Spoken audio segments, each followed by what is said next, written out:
Tonight, the entire New 52 has fallen in love, which I'm sure is very relatable to the average comic book reader. Green Arrow gets a new creative team and they don't suck? And I have seen the face of God, and he is a very good boy. All that and more tonight on the Not So New 52.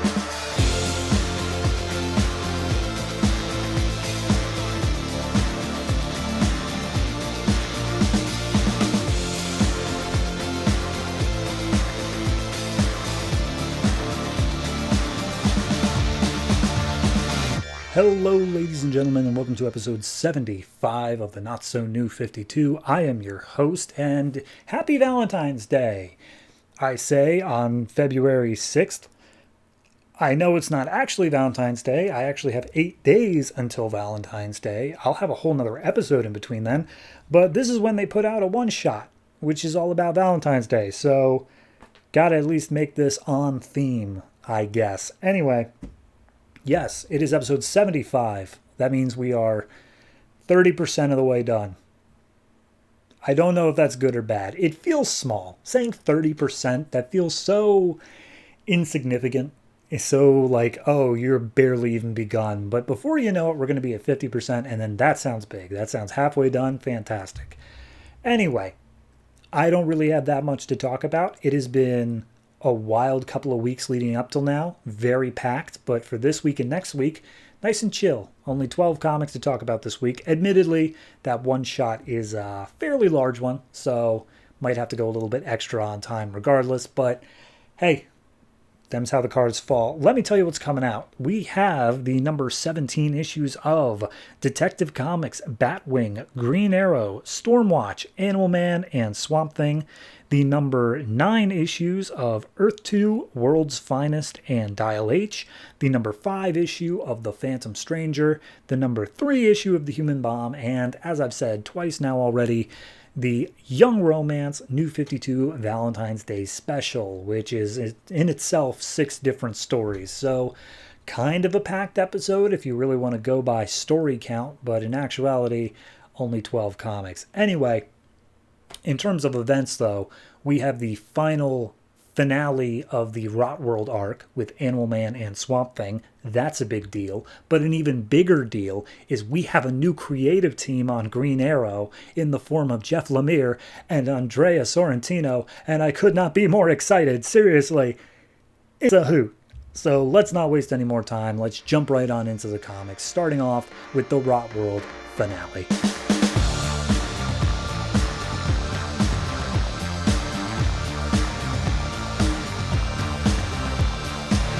Animal Man number 17, written by Jeff Lemire and Scott Snyder, art by Steve Pugh and Timothy Green II. This is the beginning of the finale of Rot World, which is now combining both Animal Man and Swamp Thing all into one plot. So required reading is everything that came before this in both books. So this one picks up immediately outside of Anton Arcane's castle, and it is Buddy Baker and crew versus what seems to be the entire Justice League. And throughout this whole book, Buddy keeps on saying, like, I can feel Maxine. She's nearby. She's, like, super close, and I'm going to find her. So just know that keeps on happening. But before they can even really get that much into the fight, Flash is just cutting down everybody because it's Flash. And Frankenstein's like, hey, Buddy, you might want to go take care of Flash. He's kind of an issue. As he's getting his arm chopped off by Wonder Woman. So at that point, Buddy's like, okay, I will figure out something to try to keep up with the Flash. And he realizes, okay, because Flash has been ratified, he's a little bit slower, so I just need to reach in the red and find something fast. And he goes for like cheetahs and gazelles and stuff like that. And it's like, no, they're all dead. Okay, gonna have to get creative. And he comes up with like all of the little insects that are basically rot things, like cockroaches and ants and such. And he uses that as his link, and he gets the speed that they relatively have to themselves. So he is actually able to run and catch up to the Flash, tackles him down to the ground, and bashes his head into a rock. And there you go, Flash is off the table, as much as an undead monster can really be off the table. And Medfield chimes in, he's like, hey, I'm sensing some green. It's literally on the other side of the castle. So then we cut over to Swamp Thing, who is battling Superman as well as a bunch of other, I want to say like C-list villains. And basically Superman's the big one that he's trying to go against. Turns out they do have a fail-safe plan here for Superman, and Barbara attacks him from behind with a shard of kryptonite that Batman kept around. But turns out being ratified means kryptonite doesn't matter anymore, and Superman just yanks it out and then punches Swamp Thing in the face. And it's like, okay, so kryptonite doesn't work on Superman anymore. What do we do? And he's like, okay, how about this?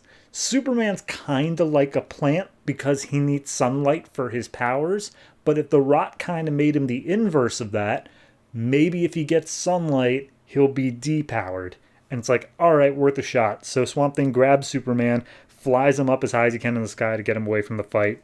Barbara tells Mr. Freeze to fire his freeze gun to make an opening in the clouds. And they all wait for the signal, and then he's like, now. And Mr. Freeze is about to shoot, and then he gets distracted by the ratified version of his wife, Nora, who then disembowels him. And Swamp Thing and Barbara are looking on like, God, are you kidding me? So Barbara goes down, grabs the gun, shoots in the sky, and the moment sunlight hits Superman, he just explodes. So Superman's off the table, back to Animal Man's fight, and everyone's like, hey, maybe you should go over there and see what all the fuss is about, because Constantine said that you'd have to be with Swamp Thing for any chance of survival. And he's like, I can't just leave you guys here. And then all of a sudden the cavalry arrives in the form of the Guardians of the Red and Shepherd. And he's like, hey, we came to fight because if you lose this battle, we're all dead anyway. But he's like, good point. Have at it. So then back over at Swamp Thing's side, turns out that the final thing that they're going to be doing is that this giant robot that Batman built that dispenses like green biorestorative formula, it's actually a bomb, but it's a cloud seeding bomb. So they need to explode it up in the atmosphere, and it will then rain down green on everything, killing all of the rot nearby. So Swamp Thing with his Bane armor is like, yeah, I can totally lift this up, no problem. And then Katana comes in, cuts the valves on his Bane armor, and he's like, oh, nope, can't lift it anymore. So they're screwed. Back at the Animal Man side, basically everyone's like, okay, we're still being overrun here, even after taking out the Flash. We're having a bad time, and it comes down to a Steel versus Cyborg standoff, where Steel manages to crush Cyborg with his giant mighty mallet and then hacks into Cyborg's suit so that he's able to control the mechanical side and use all of the weapons that Cyborg has. So it's a cool moment. Medphil is talking to Animal Man, and he's like, oh, don't worry, buddy, I'll protect, and then immediately gets his head cut off by just some random bat that's flying nearby. And his ring comes off his finger and says like, all right, looking for a replacement. Hey, you'll do. Frankenstein of Earth. You want to be a Green Lantern? And he's like, yeah. So he gets the ring. He immediately gets his arm back in the form of a construct. And then he cleaves Wonder Woman in half with a construct sword. So at that point, all the Animal Man side are like, hey, we're good over here if you want to go over and deal with Swamp Thing. He's like, yeah, okay, we'll do. So Animal Man goes over to Swamp Thing's side. Barbara explains the situation of how they got to get that thing up in the clouds, and Animal Man's like, Batman did that? Jeez, all right, never underestimate Batman, I guess. But before they're able to do anything, they hear a shout from across the battlefield, and it's Anton Arcane on top of his tower, and he's like, you guys, oh, you precocious little scamps thinking you actually stood a chance here? I've got some friends for you. I brought some gifts. And he opens up the door to his tower, and out comes a bunch of, as best as I can describe them, Silent Hill clones of Abby Arcane and a horrible, mutated, ratified version of Maxine, who says, hello, Daddy. So, bad news in the general sense. I think this was fantastic. I thought it was they did a good job of wrapping up both of those different plots that they're going on in terms of, hey, how does one side deal with the Flash and the Justice League? How does the other side deal with Superman and getting that bomb to go off? They've intertwined both the stories perfectly well, I feel. I personally don't see anything really wrong with this issue. The only thing that feels a bit not bad, but just that, like I said at the beginning, we had Buddy the entire time being like, Maxine's so close, it's right there. This issue just went a bit too much into, yeah, that may as well happen. Where it's like, oh, we have to lift up. Particularly on the Swamp Thing side, Freeze has to shoot his gun. Oh, it may as well happen that he gets distracted. Oh, he can lift this bomb. Oh, it may as well happen that he gets his valve cut. Oh, we can feel where Maxine is. It may as well happen that she's actually already turned. It's just kind of a bit too, like, torture porny and, like, all is lost times 1,000. So I would have liked it if there had just been, maybe something goes right. Just one thing goes right at any point in this event. But I guess that's kind of the point, is that it doesn't. Overall, though, did enjoy it. I'm going to give this one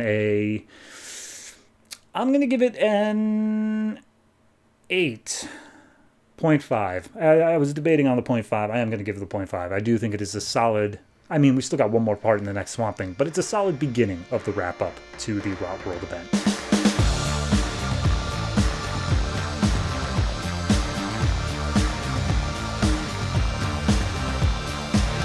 Swamp Thing number 17, written by Scott Snyder and Jeff Lemire, art by Andrew Belanger. This is the finale of Rot World, and prior reading is all Animal Man and Swamp Thing before this. So we left off in Animal Man with Anton Arcane showing Abby and Maxine being ratified, and everyone's just like, oh no, this is the worst possible thing that could have happened out of this. And Anton's like, yep, let me explain how I did it. And turns out, if you read the pages of Animal Man, you knew that Maxine offered herself up to the Rot in order to save her family. Of course they backstabbed her, but she became one of the Hunters 3 because of that. And then in Swamp Thing, turns out that Anton killed the original Abby and then cloned her, progressively aged her up so that she got to the proper age within a year. And then, in order to make it so that she wasn't so headstrong, he literally lobotomized all of them and gave them swords for arms. So, yeah, there's that. Anyway, Maxine is, of course, battling her dad, and her dad's, like, crying, and he's like, no, this has to be a trick, oh, you're not my daughter, you can't be, and same thing for Swamp Thing, he's like, oh, this can't be real, these aren't the real Abbies, and Anton explains everything he did, and how it totally is definitely real, and, search your feelings, you know it to be true, and at that point, Maxine, because she's the only one who still has a brain, is just like, oh, I love the Rot, Daddy, it's so fantastic, life is a lie, this place is awesome, and he's like, no, this is not what I wanted.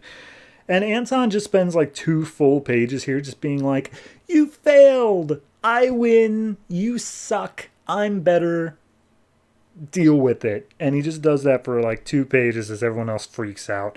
And then finally Buddy manages to turn the tables on his daughter, and he's like, you know what? You may have taken my daughter, but I'm taking her back. She's too good for this world. And he turns his hand into a talon and just decapitates her. And that just kind of like breaks him. Everyone's like, all right, stand up, fight, buddy. You got the upper hand. And he's like, no, I'm done. I got no reason left to fight. I'm out.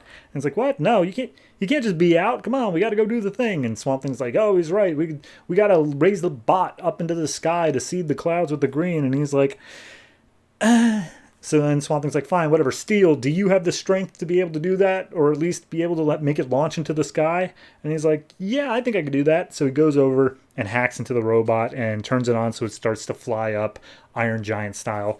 And then immediately Anton jumps down and just slashes Steel in half. So he's off the table. But the bot is already taking off. So Anton jumps onto it and he's like, I'm just going to blow it up prematurely so it doesn't make it up into the atmosphere. You guys are screwed. And everyone's like, oh God, he's going to do it. We got to get up there.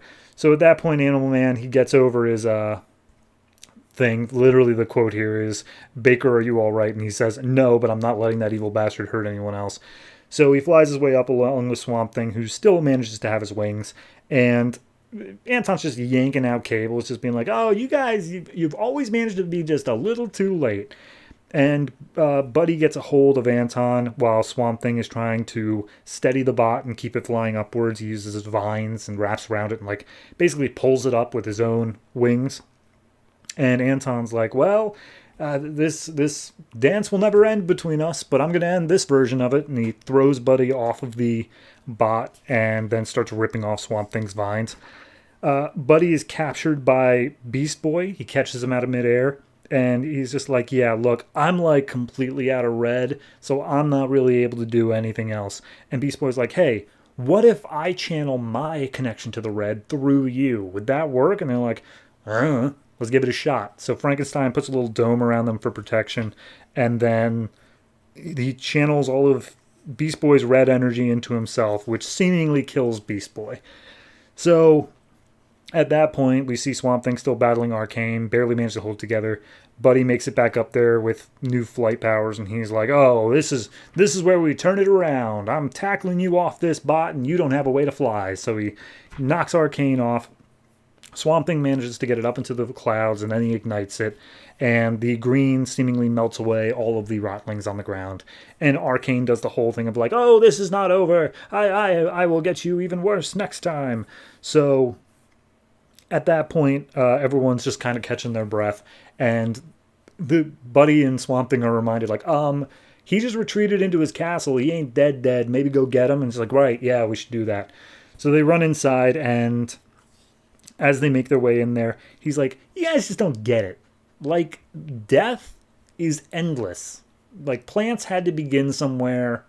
The animals had to begin somewhere, but death, the rot, is endless. So I'm able to time travel. And I'm not sure I get that part, but regardless, he jumps into a portal and is able to, go back in time to just do it again. And they're unable to follow him into the portal, and they're like, okay, we just lost again. Fantastic. Great. This sucks. But then they're greeted by the Parliament of Decay, which is just, the thing that's in charge of Anton, more or less, his managers. And they're like, hey. And they're like, oh, God, it's you. Why? We've lost even more. And he's like, no. Anton sucks. Look, we're a force of nature. We aren't good or evil. We just do our thing because it's like what we have to do. He is evil, and we shouldn't have trusted him. We shouldn't have made him the guy in charge, but regardless, we did. And we have enough energy, enough ability to send you guys both back as well. You will only get the one shot at that because he's draining our abilities to power himself up, but we can still send you back that one time. Make your choice. It's happening now. And they're like, do we trust the Parliament of Decay?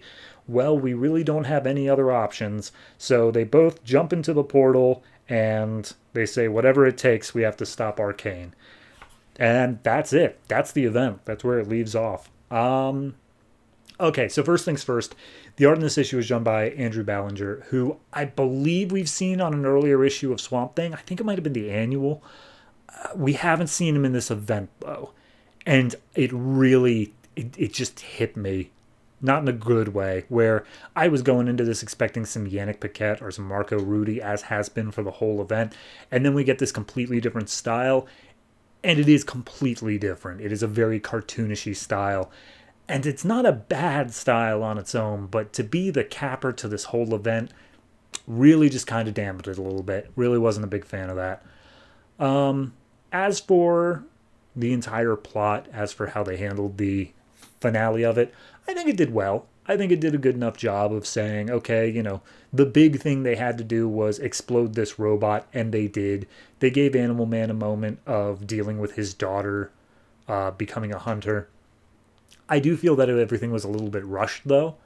This probably could have dealt with being split into two issues, where the middle point would have been Arcane taking off with the robot, and everyone just going, oh no, what do we do? And then the next issue is just everything else.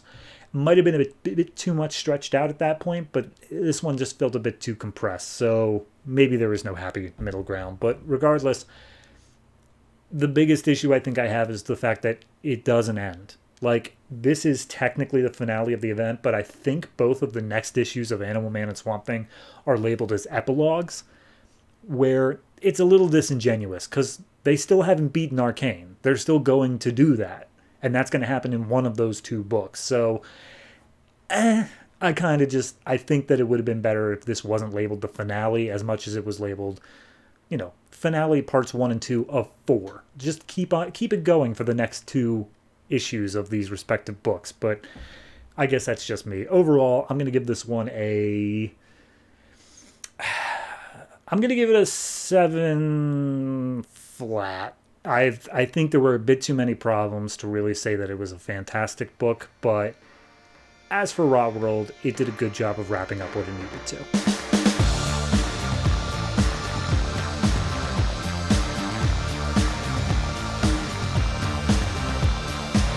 Detective Comics number 17, written by John Layman, art by Jason Fabok. This is a continuation of what was a Death of the Family tie-in, but now it's just its own thing. So we open with a story about a guy named Dr. Byron, and he was a doctor at Arkham, and he did some crazy things to the inmates there in order to basically make them not as dangerous. Pretty illegal things, probably. But one day he basically just left and he went into private practice, and it turns out that he specialized in psychiatry of Joker-related obsessive disorders. And one day Bruce Wayne met him at like a gala or something like that, so he knows exactly who this guy is. He's like, oh, this guy's a creep and he's not so nice. But this guy ended up dead. His name was Meredith Byron, and he is dead because they found a skeleton that matched his dental records. So he's definitely dead. However, all of his guys, all of his patients started joining this thing called the League of Smiles, which is basically clown and Joker-related crimes. And Batman's looked through all of the patients' stuff, and he can't seem to figure out one of them, who's named the Merrymaker, who is leading them. Who could possibly be leading all of these therapists' patients? So anyway, Batman goes to the office looking for any extra clues, and when he gets there, there's this really big hulking brute guy who, as best I can describe, looks like Pepper from American Horror Story, if anyone is familiar with that at all. But anyway, he keeps on just bashing around being like, oh, where's Dr. Byron? I need my drugs. I need my medicine. And Batman's like, okay, this guy is clearly hyped up on some major stuff. He is extremely strong and doesn't take a hit easy.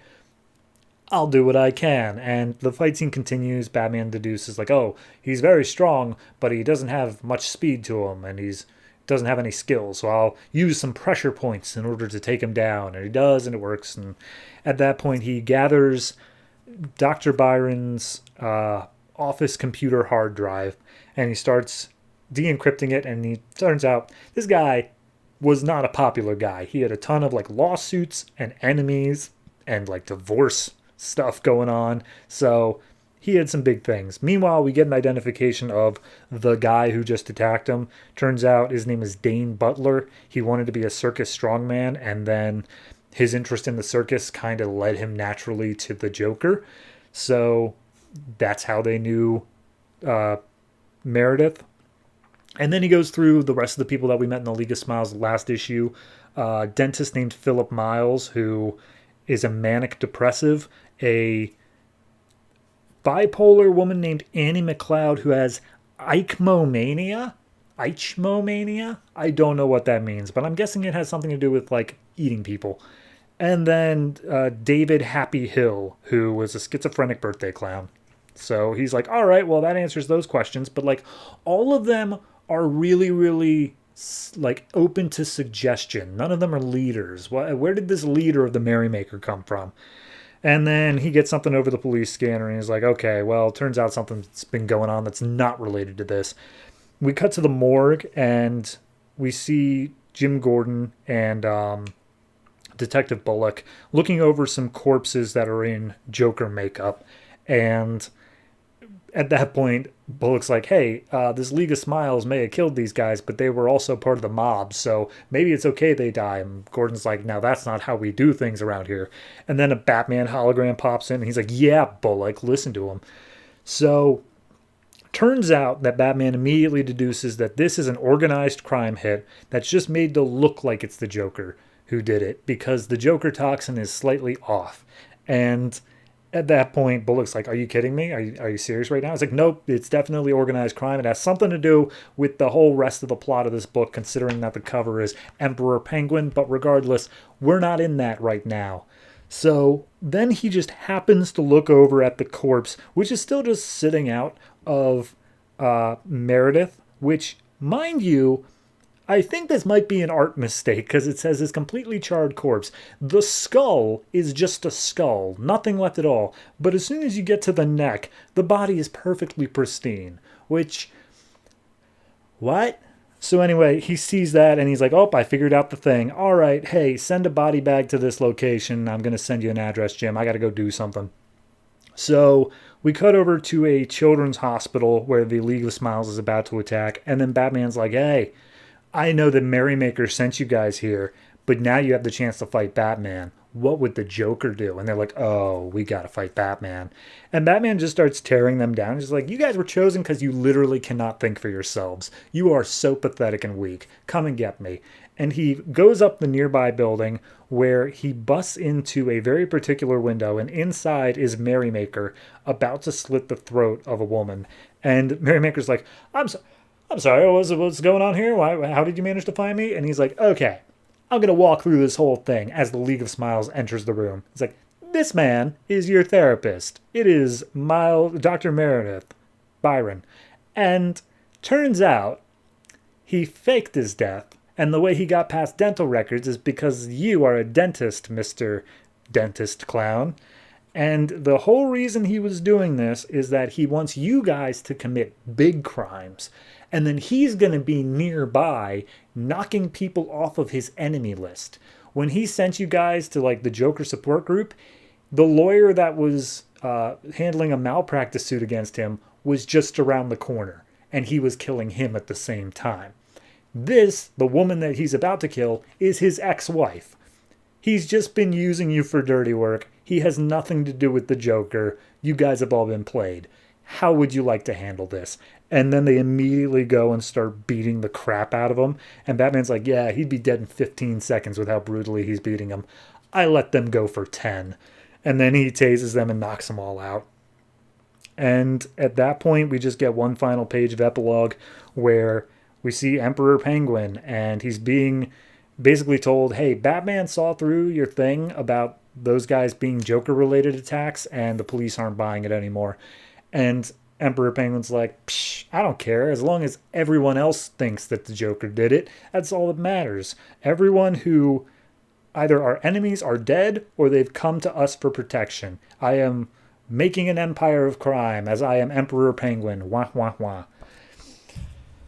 Okay, so I appreciate the fact that John Layman has been forced to throw in this little subplot about the death of the family tie-in, and he still somehow managed to try to make it work in his overarching plot. I applaud your efforts.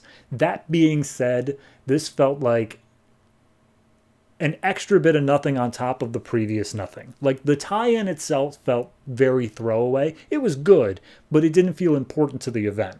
This feels like an extra little add-on to something that already didn't matter. So, while I appreciate the fact that it was a well thought out and he somehow managed to make it weave in with his plot that he's got going on with the Joker and all that, the thing of the Merrymaker is just an extra step too far, I think. I think he would have been better off with leaving the League of Smiles just to be a one-off thing in the last issue and not worry about having it all wrapped up as to like, but why are they doing this? So, yeah, that's just my personal opinion. Art-wise, Jason Fabok, fantastic whole way through. Definitely enjoyed it. But yeah, the plot is just the weakest part here in that he obviously wants to tell this Emperor Penguin story and he's just being stopped repeatedly. So, at this point, tell your story, man. I want to hear it. I'm going to give this one I'm going to give it a 7, but like at least a full point of that is just the art. It is fantastic art the whole way through. I cannot blame it for anything. So we will see if John Layman finally gets to tell the rest of his story next issue.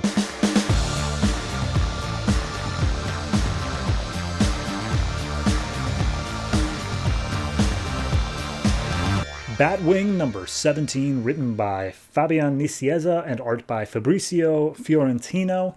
So last issue, David Zavimbe as a cop arrested a rich kid for murder. And of course, being a rich kid, he had rich parents who were like, this will not stand. I'm going to contact all of these different superpowered people to help me bring down Batwing. So this issue picks up with Batwing flying through the sky, and all of a sudden he has a target locked onto him, and he just explodes out of midair.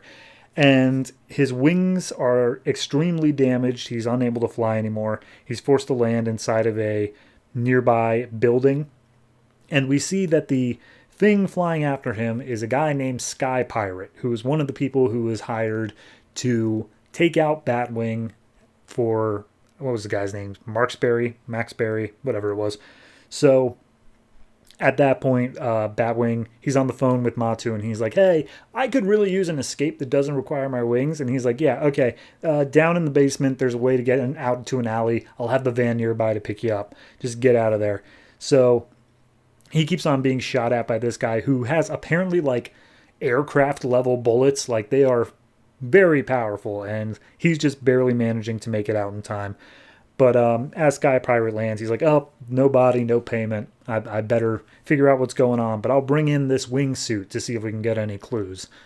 So we see Sky Pirate brought them to Marksbury Industries to be analyzed, see if there's anything about it that can be torn up, and they're like, nah, we don't see anything here that could help identify who Batwing is. This is all pretty custom-made stuff. And he's like, well, I have some better things at my home base, the Flying Dutchman, so I'll be off. And Marksbury's like, well, hold on now. How much extra is this going to cost? And he's like, oh, $1 or $2. And he's like, is it more or he's like, the exact quote is more or less $1 or $2. And then he's like, more or less which? And he's like, a whole lot more than $1 or $2. So Marksbury then is calling up someone else on his Q pad, and he's like, hey, are you going to be able to get my kid out of jail? And we see that the person, I think that they make it pretty clear here, it's Dawn, the mercenary from before, because they literally say, I've heard you suffered a recent stabbing. So it's Dawn, turned to the dark side. Didn't really hide it that much, but regardless, they're going to get the son out of jail and then extradited, or sent to a country that doesn't extradite to the Congo. So at this point, Matu is telling David, like, hey, like, you really could have died there. Like, you really need to be more attentive to, like, who you're fighting, because this guy snuck up on you, surprised you, and then nearly killed you in, like, 3 panels. And he's like, look, the biggest thing here was he surprised me. I brought a knife to a gunfight. Now I'm going to bring a bomb to one. So let's get cooking.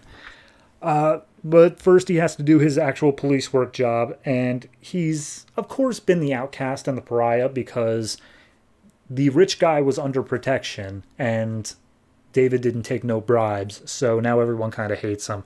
And he's like, okay, what is it going to take for me to get off desk duty? I just need someone to partner up with me. What about Kia? And it turns out Kia sees how much of like a whirlpool of success he is, in terms of he just sucks it all away. And so she is unable, she's like, I'm not joining in with you, I'm staying away from you. And David just loses his crap for a second. He turns on the whole department. He's like, oh, I'm sorry I don't take bribes. I'm sorry I believe in justice. Screw all of you. And then one of them was like, hey, your dude that you who risked your entire reputation to arrest, he's never going to see the inside of a jail cell, and you're going to be stuck here on desk duty. That's the justice here. So at this point, we see that the alarms are going off at the jail where the kid is being kept, and yeah, he's being broken out. And David's like, okay, all right, need to go deal with that, but I kind of am forced to go as David because I'm on the job and people wonder why the cop is not responding to the call. And we see inside the jail, like, it's prisoners versus guards, and everyone is just kind of tranked in the end.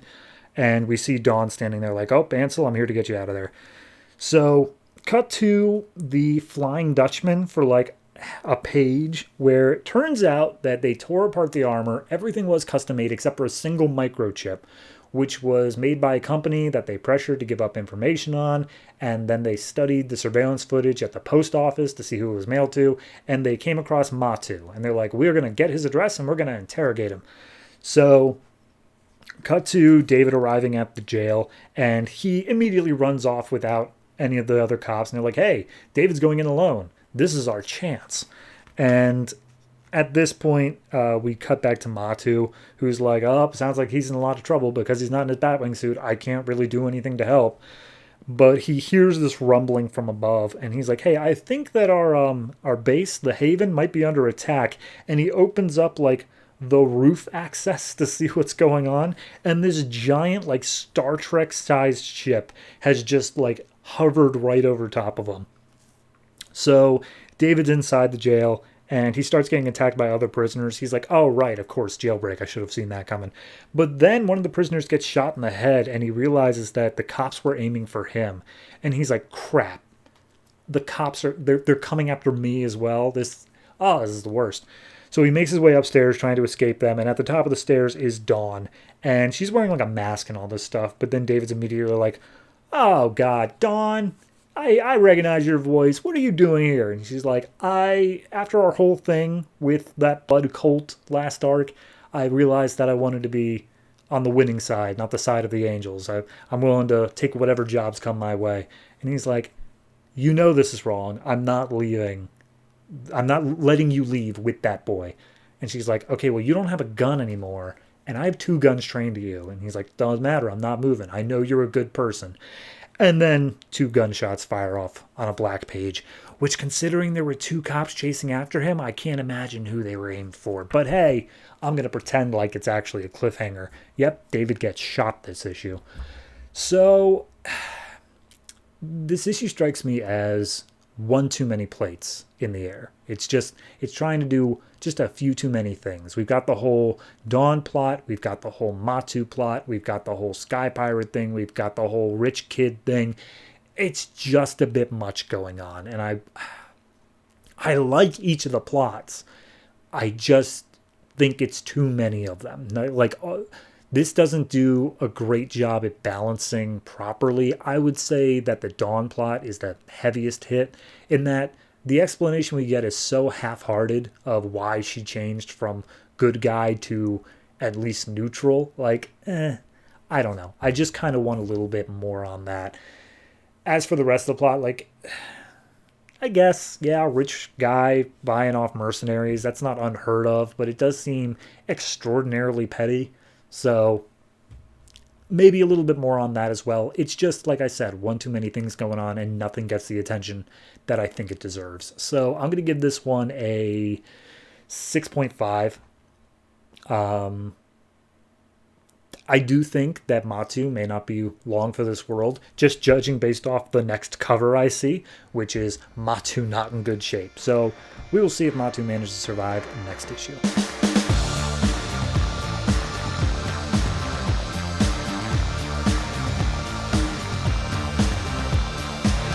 Earth 2, number 9, written by James Robinson, art by Nicola Scott. Last issue was just kind of an interlude where we learned that Steppenwolf is still around. And this issue picks up with Hawkgirl talking to a man named Khalid, which, long story short, is Dr. Fate. They get into it in the conversation. And they're at some sort of safe house down in New Orleans. And basically Hawkgirl's just saying, like, hey, you don't like being Dr. Fate. I get that. It makes you feel a little bit crazy having a voice in your head, but you got your powers at the same time that I got my powers, and we're both kind of new wonders, and I really need you to join in here. And he just basically says no. And that goes on for about 6 pages. But we see her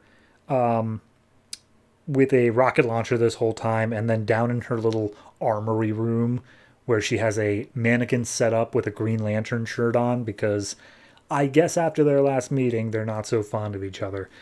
But anyway, the whole reason that Hawkgirl knew where Flash was back in like issue 2 or 3 was because Khalid used the helmet to see where Flash was, to see his abilities, and then teleported her there.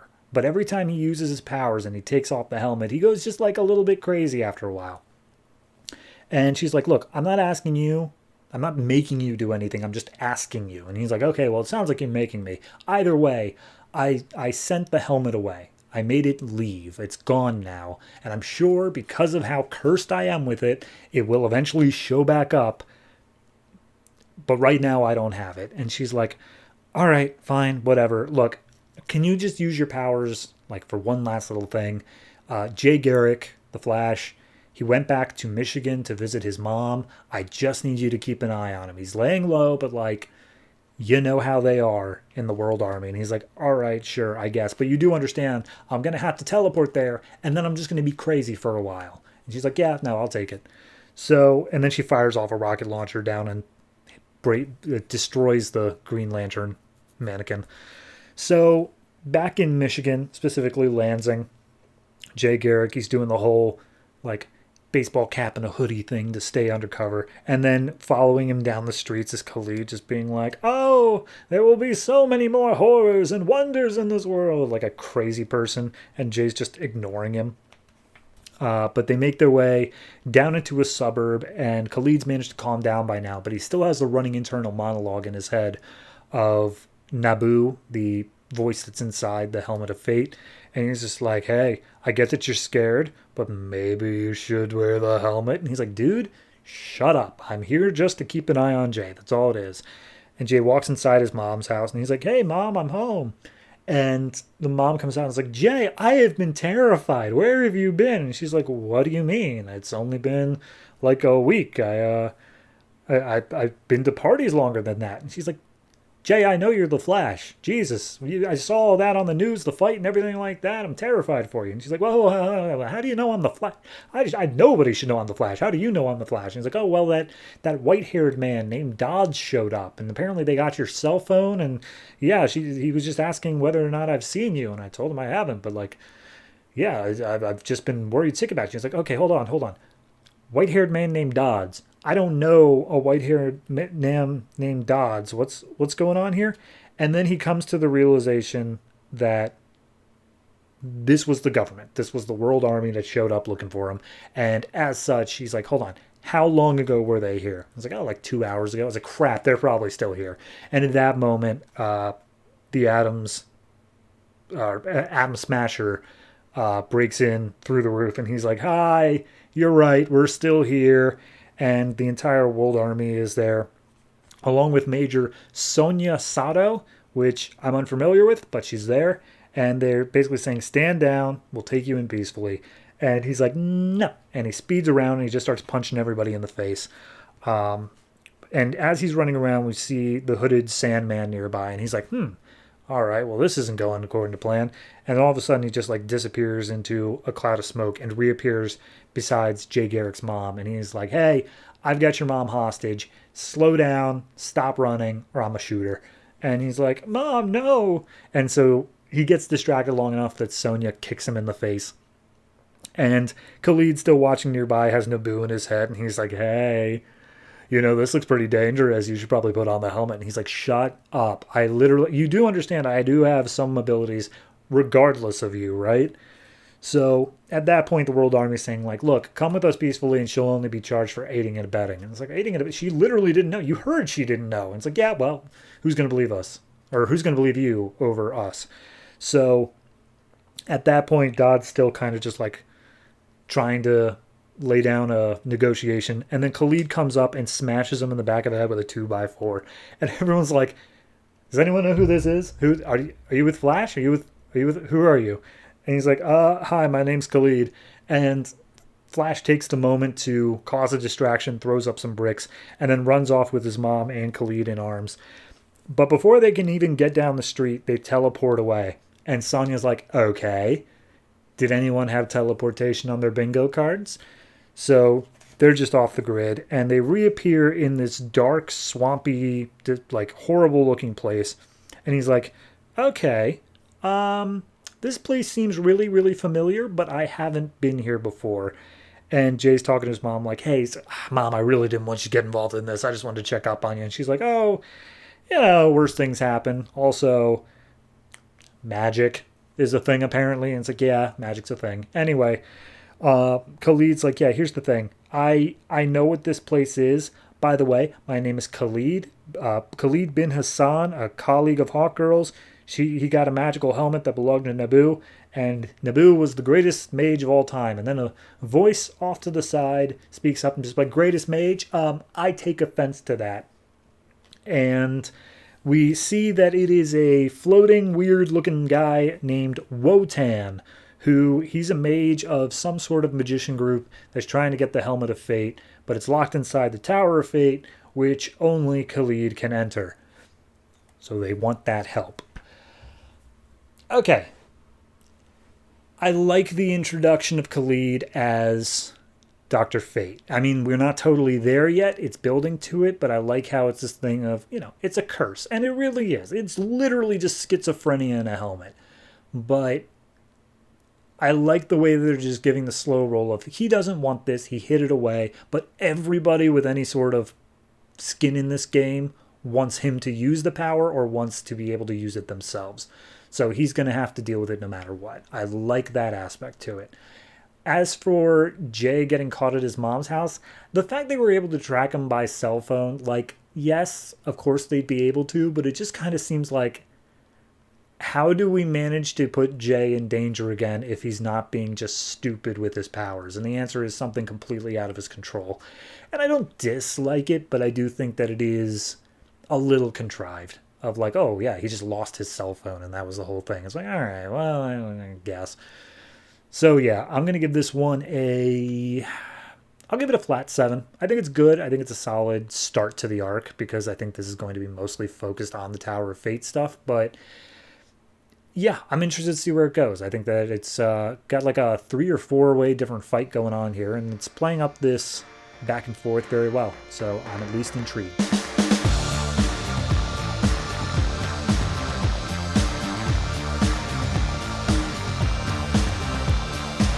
Green Arrow number 17, written by Jeff Lemire and art by Andrea Sorrentino. This is the start of Jeff Lemire and Sorrentino's run, and oh dear Lord, for those of you who know how I feel about both those things, I am so happy that this is here. So we open up the issue now, I guess, or maybe in the future, but regardless, marching through the desert is Oliver Queen. And he's like, I've lost everything. Everything is gone from me. I am in the Arizona desert, and I am nothing now but a man who's going to die alone. And then we cut to 3 weeks earlier in Seattle, where Oliver storms into the office of Queen Industries' current acting president, Emerson. And it turns out Emerson lost all of Queen Industries. Now, I got a little bit lost in the weeds of Ann Nesenti's run, but I do believe this happened then. There was a whole thing about him losing his company, or maybe that was just more specifically Q Core rather than Queen Industries. I'm not sure, but regardless, all of Queen Industries is now gone, and it's owned by some other company. And he is furious. He's like, don't you patronize me, Emerson, treating me like I'm a child. You lost my father's company. And Emerson slams down his hands, and he's like, hey, I knew your father. He was a great man. He did good things. I would never purposely lose his company.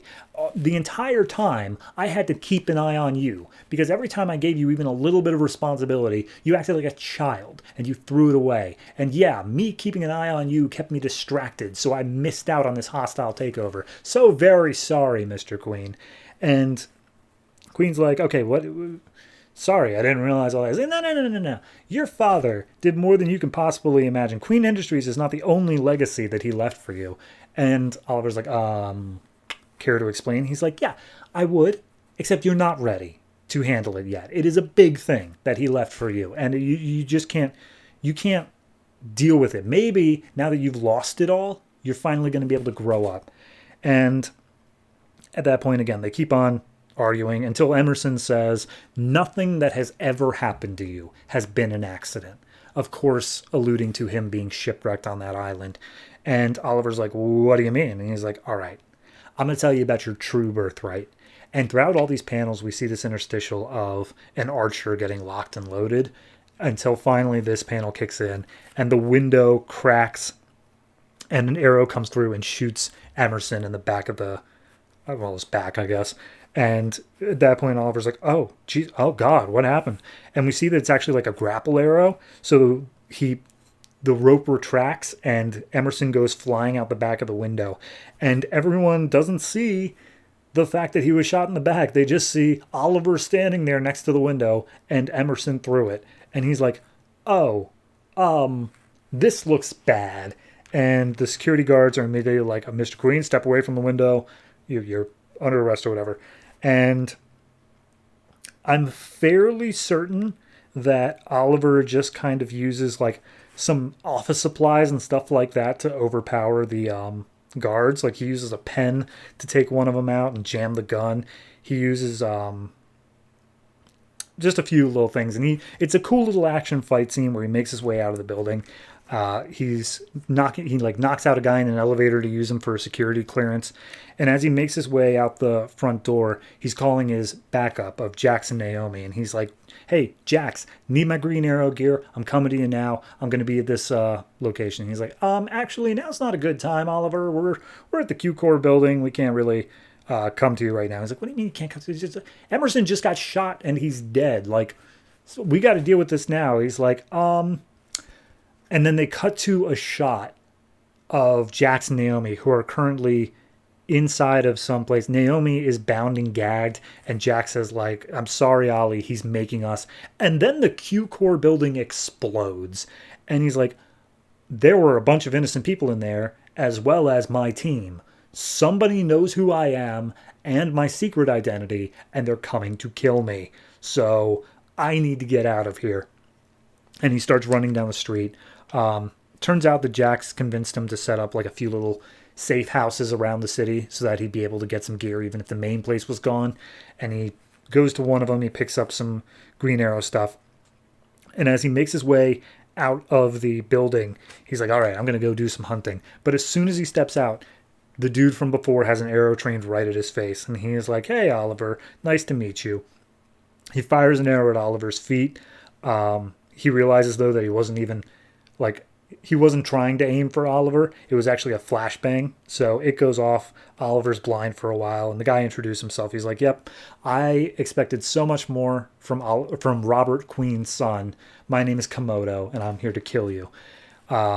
He fires off a few more shots, which Oliver gets caught off guard by. But because he trained so much, he doesn't really need his sight to fire off the arrows. He's going by sound alone, and this guy literally will not shut up about how he managed to raid Oliver's Q-Core arsenal, and he's using his own trick arrows against him. But Oliver, by the time he gets his sight back, realizes this guy made his way out the building. He deduces which exit it is because he didn't hear the front door or the window open up, so he makes his way up to the roof. He sees the guy across the rooftops who also has his arrow drawn. They fire at each other.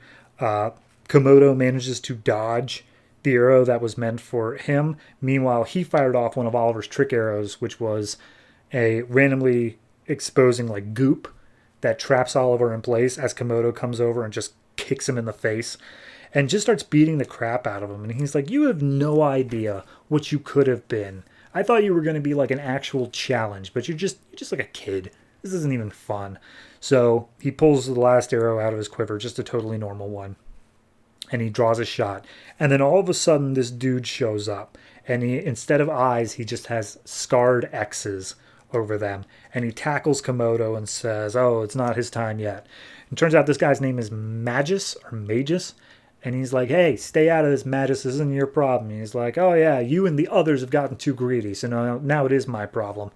And Magus throws down a smoke bomb or something to manage to grab Oliver and get him out of there. And Oliver's like, I have no idea who you are. And he's like, I'm the Magus. Here's the thing. You were never supposed to leave the island. And that's where we leave off.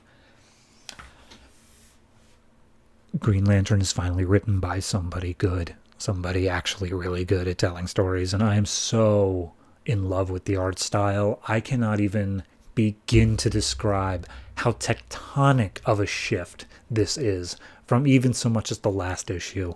I adore this. I love this with every fiber of my being, and I can only assume it's going to get better from here. Oh, God, I need to calm down. So, in terms of rating, I mean, like subjectively comparing it to the last 17 issues of Green Arrow, it's a 10 because it's just leagues ahead. It is so much better. But if I'm trying to remain objective in terms of how good it is, it's just its own thing, it naturally wiped the board of all the players that came before. It's doing its own thing now, and it introduced those characters naturally. It gave this new plot that we're going on. It did everything right. I literally have no... And the art, again, beautiful. The only critique I could possibly have is the fact of they're laying it on really thick now of like, oh, you were never supposed to leave. You have this extra purpose that you didn't even know about. And I'm like, okay, we can get that over time. We don't need that all up front. But considering how far down the ladder Green Arrow was for 17 issues, I think they needed that little extra pump to be like, guys, don't worry, it's not going to be anything like that. So I'm going to give this one, I'm going to give it a 9.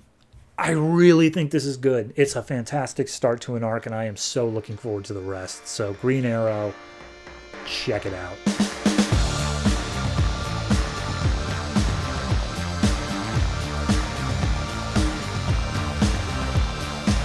World's Finest number 9, written by Paul Levitz, art by George Pérez, Cafu, and Yildiray Cinar. So last issue, Helena was attacked by a group of men that she pissed off during her own little mini-series, and then she's bedridden with injuries, and then Karen goes off and deals with them.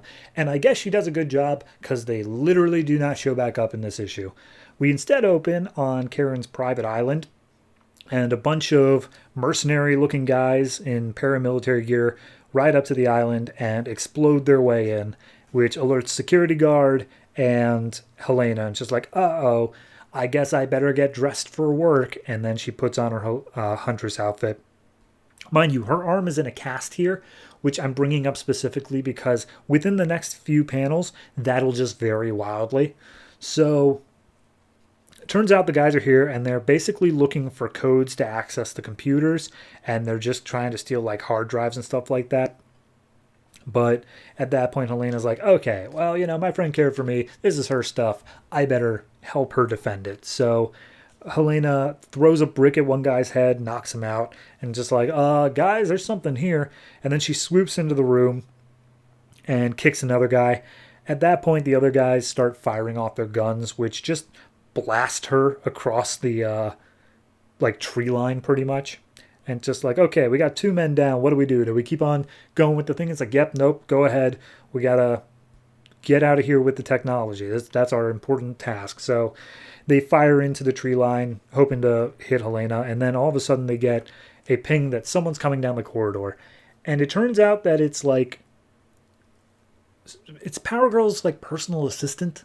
And she's got a gun trained on and just like, leave now. And just like, psh. Or what? What are you going to do? Consider us the repo men. We're just here taking what we need, and we won't hurt anybody as long as you stay out of the way. And then she just shoots one of them in the head, which they're not dead, but she meant to kill them. And she's like, I said leave. And then all of a sudden, they charge up their crazy high-powered laser weapons. And Helena has to grab the assistant out of the way and just be like, okay, maybe leave the superheroing to me and your boss. Speaking of which, where is she? And she's like, oh, she's not answering her page. And it's like, all right, well, she was probably off doing the thing, dealing with the people that I dealt with in my mini-series. Anyway, I'll take care of this. So she picks up the gun that the woman had, and she's ready to go into a fight. Then we just stop. And we go to 44 months ago in Metropolis.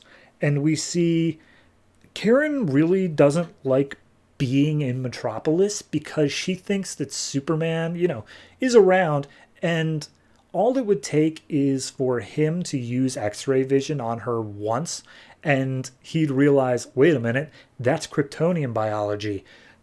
What are you doing here? And she really doesn't want that extra attention, so she doesn't like it here. However, she's here on a favor of Helena because Helena is getting a new Huntress suit made, and she needs Supergirl's microscopic vision. I say Supergirl, Power Girl, you know what I mean. In order to check that the suit is properly able to protect her. And so Karen agrees because, they're friends. So they make their way into this secret little, it's Edna mode, but less. And it's just kind of an armory of a bunch of different weapons and suits being made. And she lays out the suit for Helena, and Helena's like, okay, yeah, it looks good. But I'm going to have my friend check over it. And Karen looks over it and it's like, yep, perfectly good. We'll go ahead and ship it. And then Helena also picks up a crossbow. And I think this might be the first time she's going out doing crime fighting, like at all. So this is where she first gets her suit. Then we see 43 months ago in Prague, she's fighting some men who are trying to abduct some women into a human trafficking thing. She knocks them all off, knocks them all out, and pins them to a wall. And then she talks to the ladies, and they were like, hey, do you want me to kill these guys? And they talk to each other and give a little thumbs up. And she's like, okay, now you guys get out of here, and don't worry, they won't be a problem for much longer. And she sends them away. And then Karen shows up and she's like, hey, are you actually going to kill these guys? He's like, no, I'm not going to kill these guys, but I am going to do this. And she just goes around and punches each of them in the nuts and says like, all right, well, hopefully they'll learn their lesson. The police are on their way anyway. So they walk off, friendship, whatever. And then we cut back to now. And a little fire is broken out because of how much they were shooting into the tree line. The sprinklers go off, put out the fire, and Helena comes in. Now, mind you, she's been doing a whole bunch of like action stuff, and she's been using her bad arm, and her arm is like also just kind of totally fine for like half the shots here, or at least it seems like they are. But then every once in a while, the artist will put Helena back into a cast, and I don't get it. Anyway, she's in a cast again, and she's got dual pistols trained on both of them. And the guys are like, all right, look, we've already got everything we need. Oh, you guys get out of here, and I'll blow up this place. And it's like, you guys aren't going anywhere. Don't forget, I've got guns trained on you. And she shoots one of the guys. The other ones force her to take cover. And as they're making their escape, Karen shows up and just like, how dare you take my stuff? And she swoops down, and the one guy's like, whoever you are, we got big guns. And she fires the gun at Power Girl, and apparently it's the same stuff that Haku had from the first arc. It's made up of that same energy, and they even reference Haku by name at one point here. So this is all connected now. And then as he's blasting Power Girl, he lets his guard down. Helena comes in, knocks the gun off him. The other ones escape with the things that they came for, but he's like, they can go. We'll track them down. It's a big ocean of where they got to do. First, I want to ask this guy questions. And she interrogates the guy saying like, all right, who are you working for? What's going on? And how did you get this gun with this energy blast? And he's like, oh, well, that was just standard issued for the job. Like it seemed like it was a precaution. But the reason we came back is because you stole all this stuff from Michael Holt. And Helena's like, what? And that's where we leave off with a little tease of whatever happened to Mr. Terrific. And the answer is Earth 2. But we don't know that yet in this book, so we'll get there. I did have some art inconsistency issues. It is 3 artists. I believe one of them, I think Yildiray Cinar, might have been the flashback sections only, which makes sense. They are a very different art style, but I don't know. It would just... I don't know what in this book I wanted it to be. I think it was just because of last issue, it being this whole big thing of like, oh, those bad guys from the first series are the big threat. And then it really is the thing of when you've got a Kryptonian on your side, does it matter? Like, they're all street level. She just had to swoop in and be like, stop. And they're like, okay. And then we just move on to a different threat. So I don't know what I expected it to continue on to in this issue, but this is pretty much just an entirely new arc. Not a bad story being told, but I am getting a little bit tired of those flashbacks to like 5 years ago, give or take. So, we can stop with that whenever you so choose. Overall, I'm going to give this one a... It didn't do anything particularly horribly. It's just a major shift of what I thought was going to be happening. So I'm going to give it a 6.5. The shift is an issue within itself, but it's not a bad story. So I'll give it that and call it a day.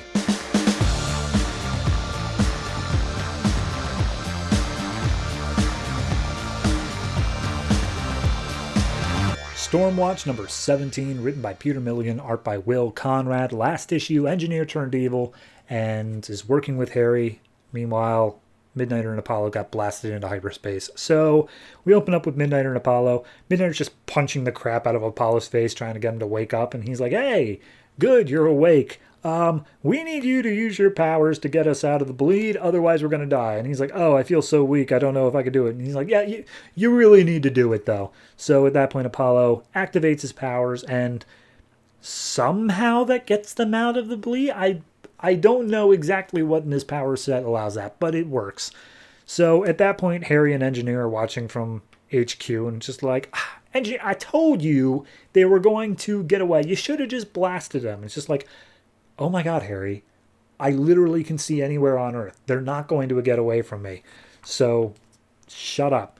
Anyway, they land in Western Australia, and Apollo's complaining that Midnighter broke his nose. And he's like, good. I can't believe that you didn't trust me and that you thought I was going to be with Harry Tanner. Harry Tanner, of all people. And he's like, I'm sorry. I mean, I was presented evidence. Who could fake a video file? That doesn't make any sense. And then all of a sudden a space laser blasts right next to him. And we see that it came from Harry and Engineer. And Harry's like, you missed. You missed with a space laser. How do you miss with a space laser? And Engineer just uses her ability to control the ship. Or sorry, no.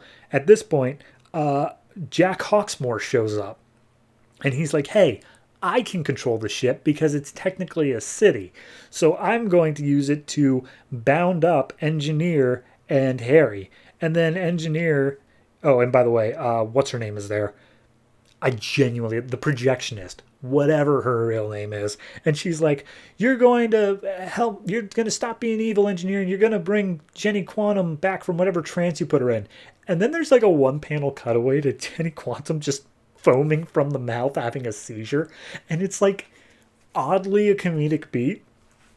But anyway, Engineer is also hooked up to the ship just as much as Jack Hawksmoor can control it. So she's able to override Jack's control of it, open up a portal, and send him through. And Projectionist also goes through because didn't want to be staying on the ship. And they both drop out in the middle of the Brazilian jungle, which, because it's so far away from any city, Jack Hawksmoor may very well die. Anyway, back to the main plot. Apollo and Midnighter are still flying away from where the ship's space laser can get them, but Apollo is only able to, 20% of his capacity, so he's still working on getting some energy. But they do manage to get away from Engineer's view somehow. They never really explain how. Midnighter says that they're going to get some help. And then we see on the ship, Engineer and Harry are yelling at each other. Harry's like, oh, you lost them. I thought you said that wouldn't happen. And she's like, okay, well, whatever. They'll turn up. And then she wants to go down and deal with some of the ship that she doesn't quite have control over. And Harry's like, no, go find them. Why are you so blasé about this? And Engineer then turns on Harry and is like, hey, I used to love you back when I was Angela Spica? I don't know how to pronounce her last name. But regardless, that ain't me no more. I'm the Engineer. And Harry turns on her and is like, well, I'm the eminence of Blade. And just because you're quote-unquote evolving doesn't mean I can't cut off your head. And she's like, go ahead. Try it. See what'll happen. And Harry's like, psh, whatever. You probably just grow a new one. And so Engineer is now super evil. And she's like, hold on, I want to show you something. Come here, Harry. She walks over to the computer and zooms in on a private island where everybody there has at least $1 million to their name. And she blows it up and kills everyone there. And Harry's like, okay, why? And she's like, human race kind of sucks. They got a lot of issues. They got a lot of flaws. What if we just kill them all? And then we'll start over a new human race that me and you can guide and make them a perfect race.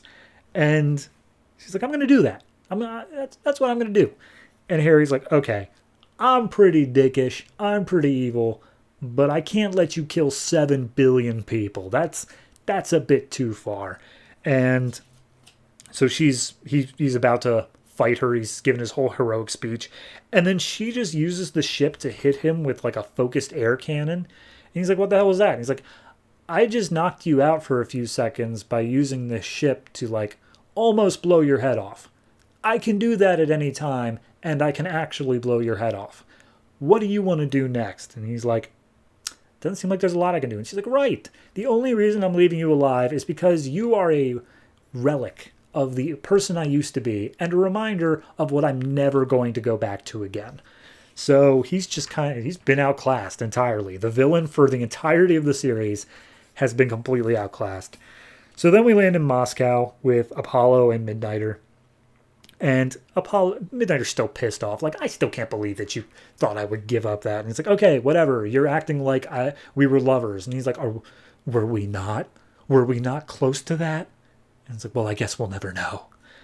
So at this point, a red suited lady shows up.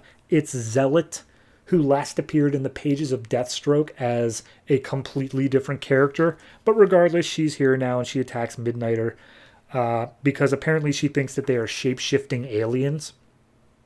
And so she goes to attack Midnighter. Midnighter's like, hey, I just blocked your jab. And the whole reason I was able to do that is because I have Midnighter powers. Do you believe me now? And she's like, yeah, okay, I believe you now. And she explains how she's working as a mercenary hunting down aliens that are outlaws from some sort of intergalactic something. And they apparently go back. And Apollo's like, well, I don't know anything about your past or anything you did because this is all a surprise to me. So I guess we truly weren't lovers. But I guess Zealot's willing to help. Anyway, last page reveal is Harry basically making an appeal to Engineer, saying like, hey, I know you. We were lovers once. You aren't going to want to be on your own. And she's like, no, you knew me. You don't know me anymore. Ever since I swallowed that devolver, I've been kind of growing. And don't worry, I'm not going to be on my own. If they're enlisting troops, because she's able to see Midnighter and Apollo are getting Zealot and supposedly the rest of people from the original Stormwatch universe, if they're enlisting troops, so will I. And she contacts freaking OMAC, who after the pages of, I think it was Justice League International, was in a hospital bed. And she reactivates OMAC and says, hey, you're going to listen to me the same way you listen to Brother Eye. Go and destroy Midnighter and Apollo. And that's where we leave off. Friggin' OMAC's back, man. Wow. So, I gotta say, I do like how effortlessly they outclassed Harry in this whole, like, he was the big bad for this entire series. We were constantly building up to, like, Harry's going to be back. He's got this master plan. And then in one issue, it was just Engineer being like, yeah, but that was dumb. And I'm much better than you in every way. I know that it seems like kind of like a switch and it was unearned, but I don't know. It feels like this one issue made it feel like it was earned. Where it was, no, here's the unlimited potential that somebody with this amount of tech has. Meanwhile, Harry has 2 swords and a smart brain. Like, it's just not enough. And I think there's an interesting plot going on here. They've been setting it up since like issue 13, I think, was where the Devolver thing happened. So I'm at least intrigued. I want to see how far they can really take this Engineer thing and how they're even possibly going to be able to overcome it. So I'm going to give this one a... I'm going to say 7.5. It's on the low end of 7.5, but it is a 7.5. So, yeah, solid issue. Looking forward to what comes next.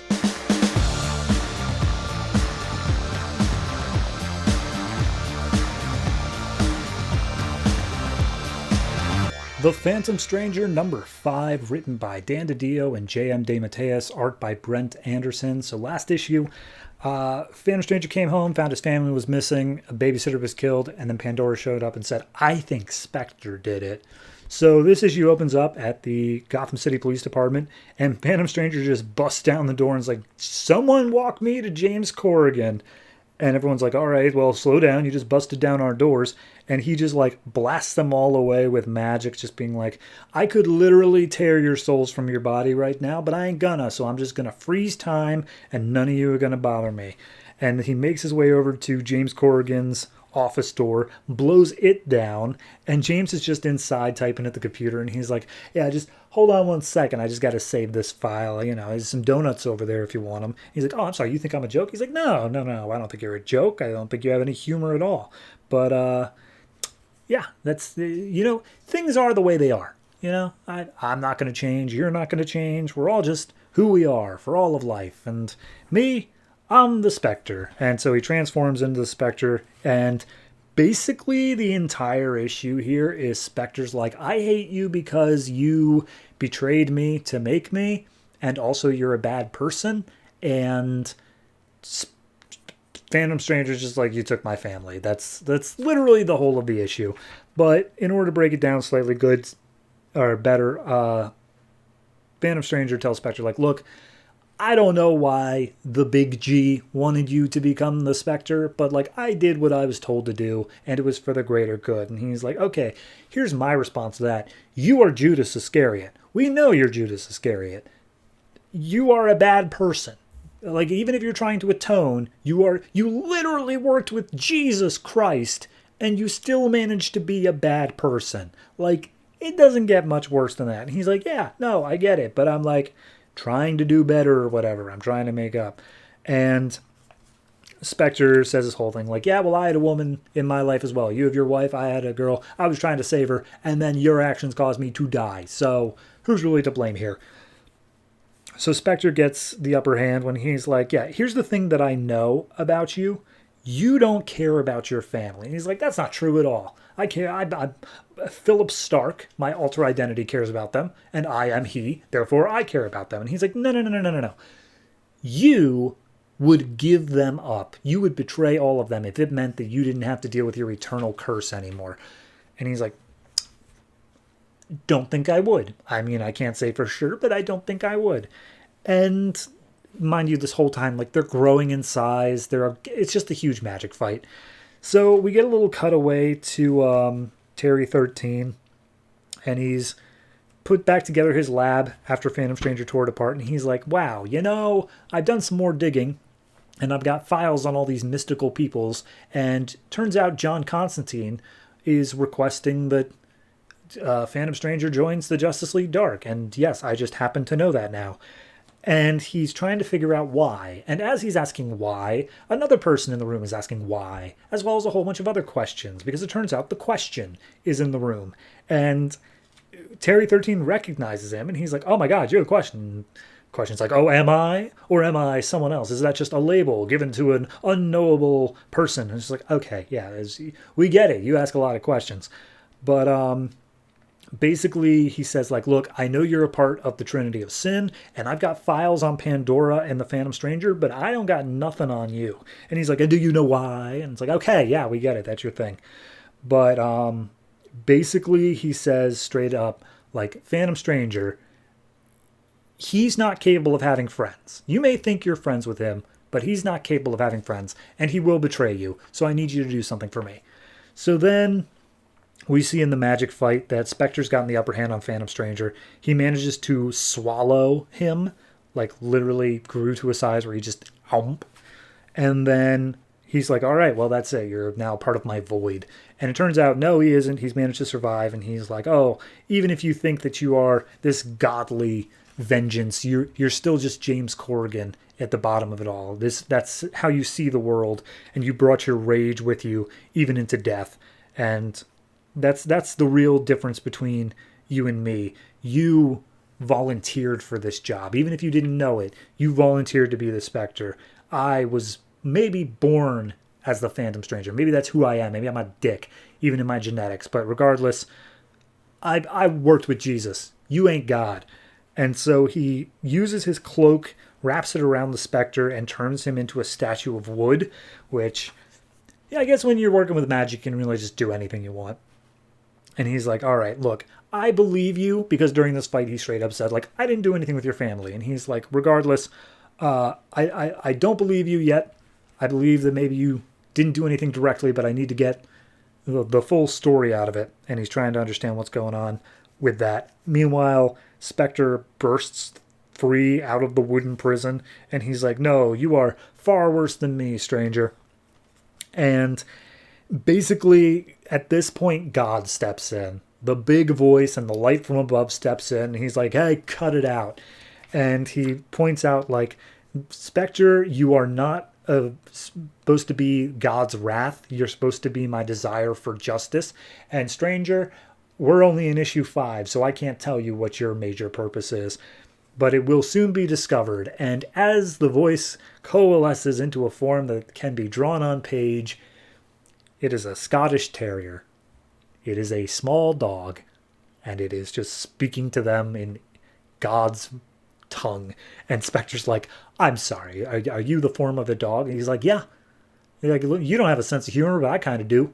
Also, God is in everything. So I may as well talk through like an insect or a mote of dust. I could even talk through one of you if I wanted to, but I'm not gonna, because you both are acting like children. And at that point, Phantom Stranger's like, well, he took my family. Inspector's like, I did not. And he's like, okay, well, did you ask him if he took your family? He's like, no. It's like, okay, well, he didn't take your family.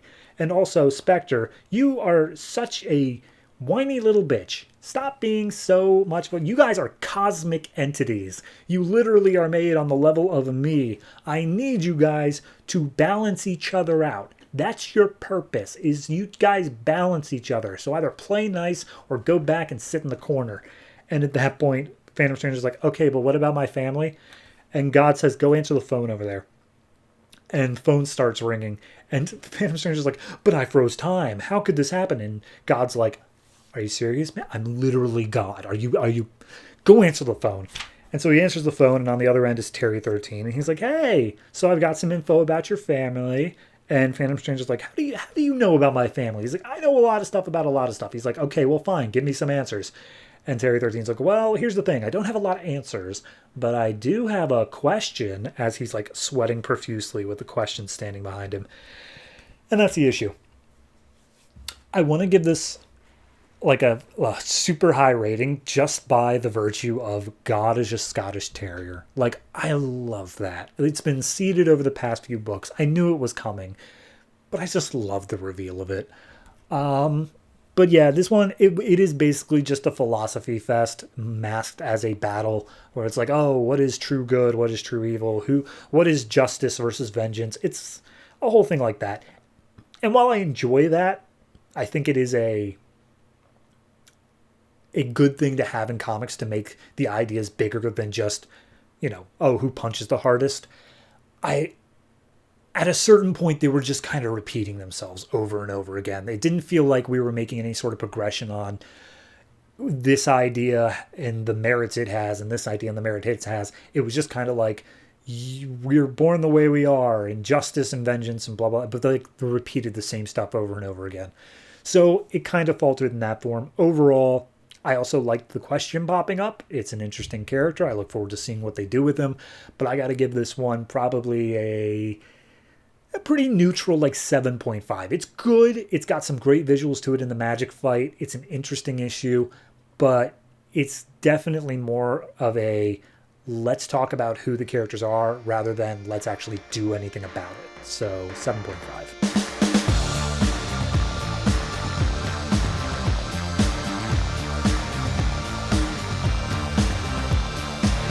Dial H number 9, written by China Miéville, art by Alberto Ponticelli. Last issue, the Centipede managed to steal the dial away, and this issue picks up exactly where we left off, and Nelson's just on the ground like, oh my god, he has the dial. As Centipede's like, I know what this is, I know its backstory, I know how to use it, and he starts spinning the dial, but then nothing happens. And Nelson takes the confusion opportunity to land a nice little sucker punch right across Centipede's face. And as he tries throwing a second punch, Centipede's like, I'm sorry, you think you can take me? And he's like, nope, but I'm a good distraction. As Roxy comes up from behind with a taser, giving them just enough time to have Roxy dial the dial and get a giant Minotaur, which I'm not sure what his name is, but regardless, she throws him halfway across the street and then uses her abilities to create a maze around him that he's going to be unable to get out of. And she picks up a bag that she had nearby and picks up Nelson, and they start running down the street far away. And it turns out that, she deduced this guy is a government agent. They've already tracked where they are. They must know they're at the hotel, so they're going to have to go on the run. She just grabbed whatever she could out of the hotel room and bailed. So she reverse dials. She starts turning back into herself. And she's like, okay, I didn't have my mask on for like 3 minutes there, and already I was starting to crumble. I don't know how you managed to keep your sanity straight, Nelson. And he's like, you're the brains, I'm the brawn. I'm tougher than I look. And they just like share a little moment that gets very awkward very quickly, and just like, okay, anyway, so what'd you manage to grab? And it's just like a few masks and notebooks, but luckily her laptop. So at that point, They are able to get going, but Roxy points out this guy probably knows more about the dial than I do, and we need to figure out how he knows that. So then we get a walkthrough of the facility that is keeping track of the dial, and they make their way deeper and deeper down. And when I say they, it's just two scientists who are talking to each other with Centipede following up behind, and they don't even recognize that he's there. He's so stealthy and quiet.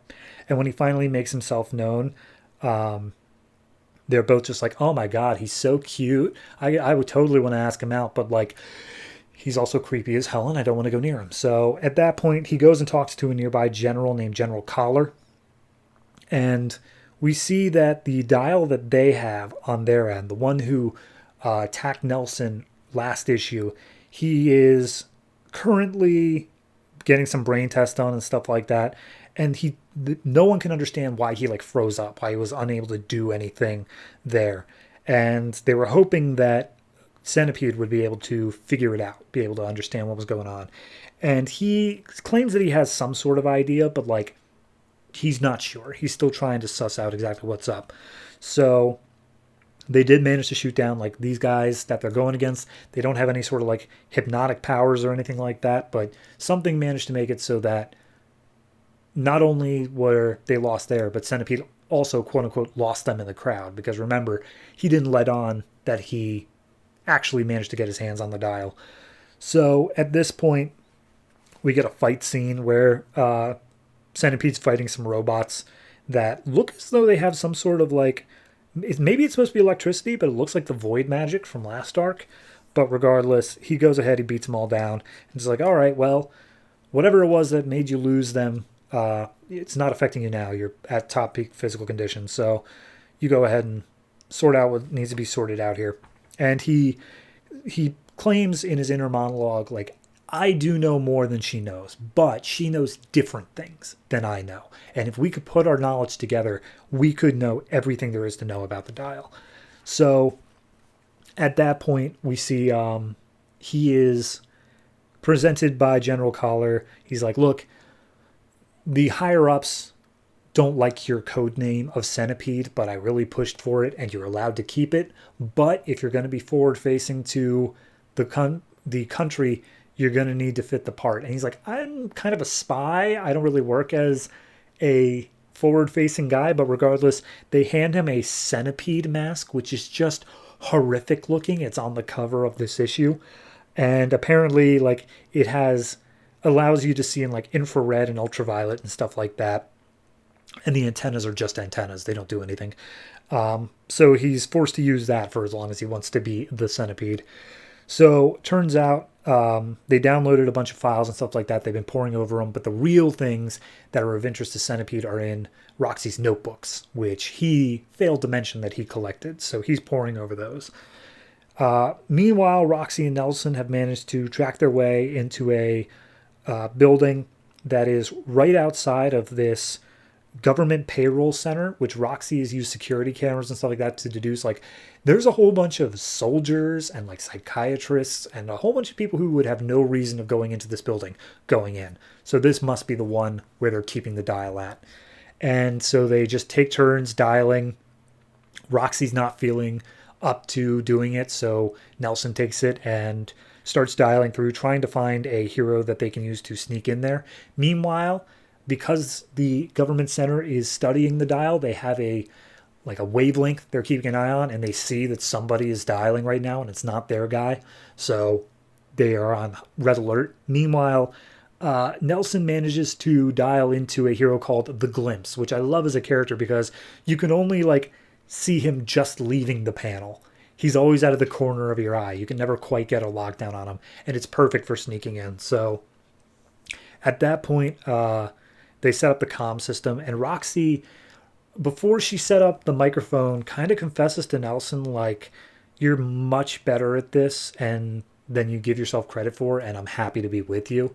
But she's not admitting that to Nelson yet. So Glimpse makes his way into the building, and he lets Roxy know, like, yeah, no, this place is crazy. This is absolutely insane. Like, they've got so much high-tech stuff down here. They're clearly going after the dial. And Roxy reminds him, like, look, we're there for information. Don't grab the dial yet. It's too risky. We just want to find out what they know and how they know it. The Centipede realizes, like, they must be in here. They must have dialed a hero. Even if we can't find them, they're in here, so we need to be on red alert. So he makes his way to the guy who's in the room, and he's like, hey, look, suit up.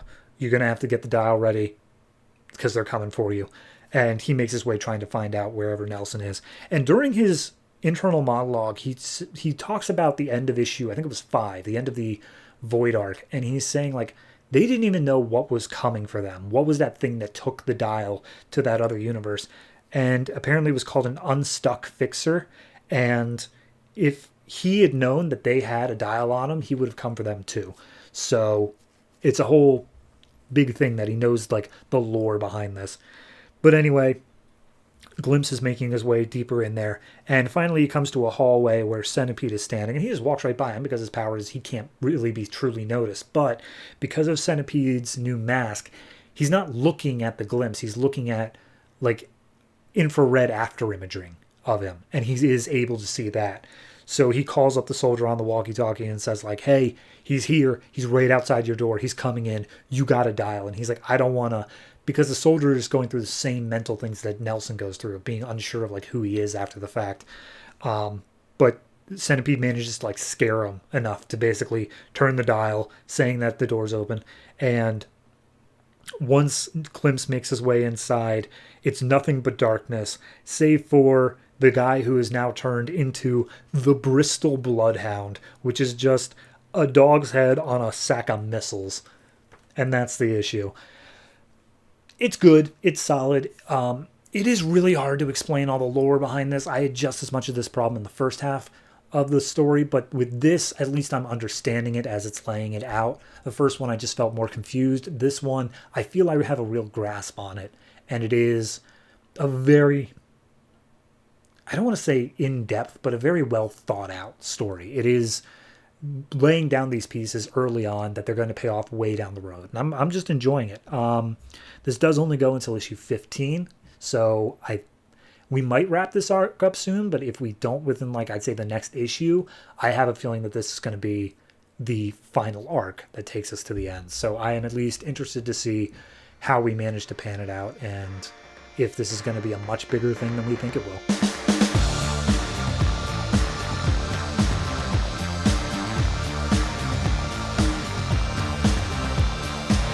Human Bomb number 3, written by Justin Gray and Jimmy Palmiotti, art by Jerry Ordway. Last issue, Human Bomb and this telepath lady, who I'm sure has a name, teleported down into an alien base, and then some other alien army came in to fight them.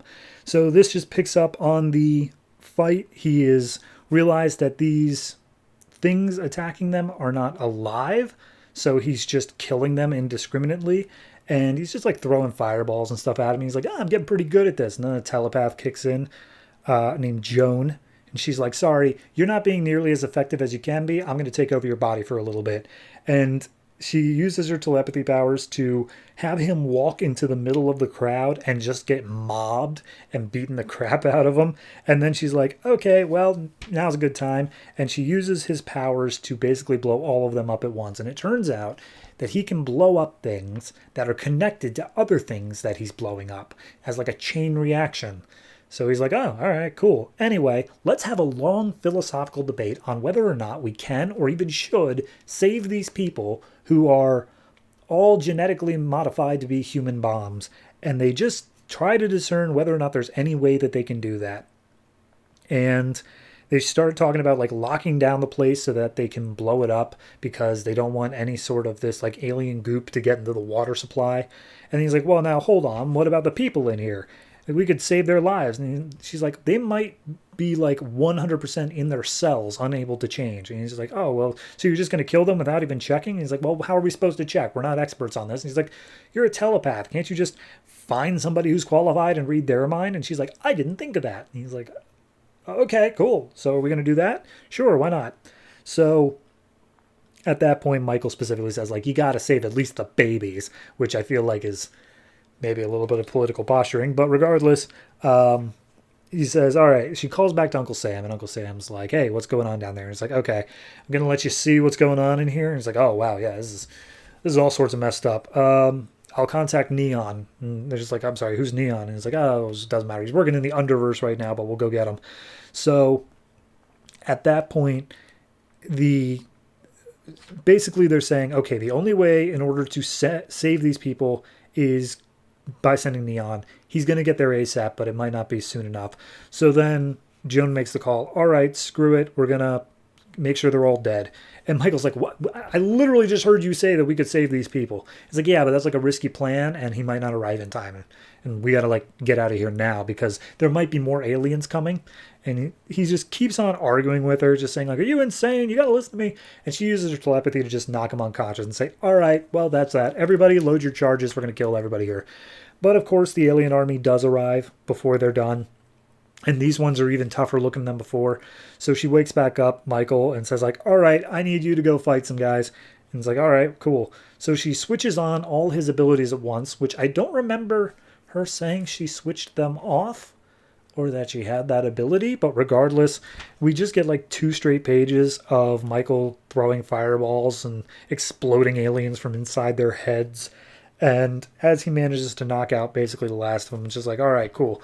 So then Neon shows up, who as far as I can tell is just like Dr. Manhattan, but more of a robot. And he's just like, oh, how can I help? I have all the information I need. And he steps around and he analyzes them and says, yes, I should be able to cure them. I can undo their human bomminess, and it will take me like just over 3 days. And they're like, all right, cool. So we've kept this place secure. Transport us to a secure location. And they take along one alien prisoner that Joan sometime later has said, all right, I'm going to read its mind and see if I can figure out anything else about it. That being said, it's alien. I don't know if it's going to work. But she reads its mind and finds out that there's another town, an entire town, that is nothing but human bombs. And they're like, okay, well, we got to go to that town and shut it down. So immediately they're just making their way outside the town. Everyone's just walking around like zombies. Nobody's really noticing them because, again, of a little manipulation on her part with telepathy. And they point out the big satellite dish, and they're like, that's going to contact the aliens. We got to stop it before it does. And then it immediately fires off a space laser. And it's like, oh no, we're too late. So a bunch of people start coming out of the building. They start throwing bombs at them in order to shut them down. And it's like, okay, apparently blowing up the building is not enough to stop this thing. The real nest must be underground. Start bombing our way underground, human bomb. And so he makes a hole that they jump down into. They find even more of those like pods where people were kept, but this time they're all empty. And Michael hears like a weird humming sound that Joan is unable to, but he doesn't think much of it as they make their way to what seems to be the egg room from Alien. And he's just like, well, I know what to do here. And he throws a bomb in, it blows up, and then every single human in the town spontaneously explodes. And Michael's like, ugh, did I do that? So they're about to try to escape the base. The entire base seemingly is coming to life. It's powering up, and they get wrapped up in a teleportation grid that teleports them onto a moon of Jupiter where all of these aliens and their central base of operations are. And that's where that ends.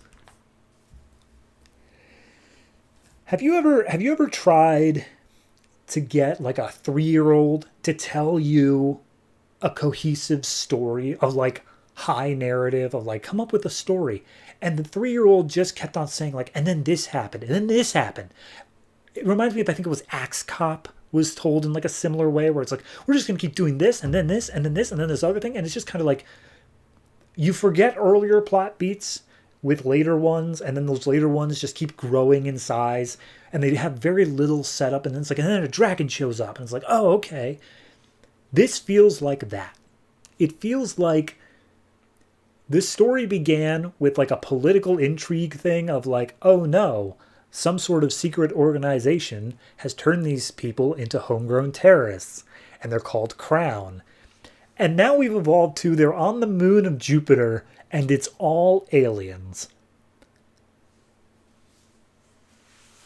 Yep. I mean, might as well, right? I mean, I don't even know how to define like a story like that. It's bold. It's doing something. It's not boring, I'll give it that, but like it barely feels cohesive. So I'm just gonna say, and art-wise, it's fine. It feels kind of house style. It's nothing too great. It's not too bad. It's just there. So I gotta give it like, I'm gonna give it like a 5.5. And it really is just, I feel like they had a 12 issue mini in mind, even though they knew they were only going to get 4. And they're just throwing everything to see, like, does any of this work without actually filtering it all out? So, yeah, 5.5. Hopefully it can stick the landing, but ugh.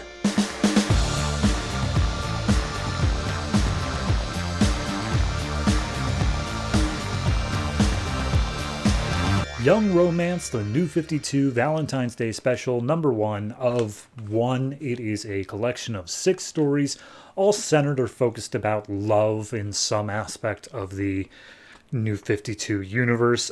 Each of these stories is like really short, maybe like 6 pages. So I don't really feel comfortable giving them independently like a rating each. So I'm just going to rate the whole book at the end, which also seems weird, but hey, it's my rating system. So first one is Catwoman and Batman in Think It Through, written by Ann Nocenti and art by Manuela Lupacino.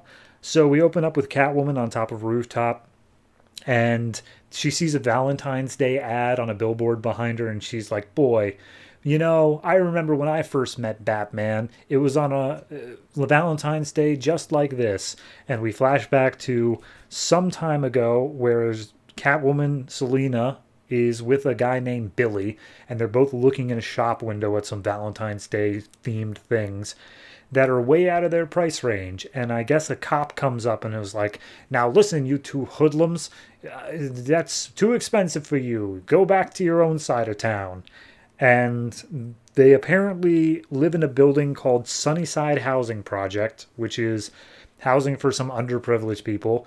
And they're stealing a bunch of stereos and TVs from the people in these projects. And Batman shows up, and it's just like, oh, you guys stealing from the underprivileged? Not cool. And Billy wants to run, but Selina's like, nah, it's 2 against 1. Just throw a punch. And so they try to attack Batman, and of course that doesn't go well. And Batman basically just tells him, like, hey, if you live here, just return the stuff. I'll be watching. But Catwoman's like, nah, screw that. I'm out. I'm leaving. And so she runs, Batman gives chase, and she manages to land a swift kick on him and get away for at least a little bit. And then she's like, you know, they would never expect us to return to the scene of the crime, so I'll just go back there and wait it out. And then as soon as she gets there, Batman's like, you know, literally everybody returns to the scene of the crime. I think it's like a guilt thing. So they get into a little bit of a scrap, and they crash into a cathedral window nearby. And as they're going through the glass, Batman protects her from the glass shard, saying, don't worry, I've got you. And I guess that's enough for her to just immediately fall in love with him. And she says, like, yeah, you know, that's where I first met him. And then he told me his whole spiel about, like, you know, stealing from rich and underprivileged people, like, that could be the only thing that brings them any joy. You should be stealing from other people, like rich people. He doesn't exactly say that, but he kind of, you know, the subtext is like, maybe steal more valuable things. And if you keep up on that train of thought, then you'll end up on my side eventually. And Catwoman's like, you know, I never did end up on his side, but maybe that isn't why I've seen him in a while. Maybe that's why he's been keeping his distance. And then there's an ad at the bottom saying, oh, they're going to meet up again in Catwoman 18. Something you're going to notice across all 6 of these stories is that they're all ads for something happening in their own book. So next one up we have is The Lighthouse, featuring Aquaman, written by Cecil Castellucci, art by Inaki Miranda.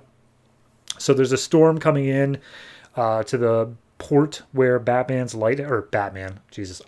lighthouse is, and Mara's closing up all the windows, making sure that it's completely waterproof, and talking about how there are still some ships out there, when Mara comes across a stack of letters to a Felicity Merkham, I believe, from a dude who I forget his name, but we'll get to it.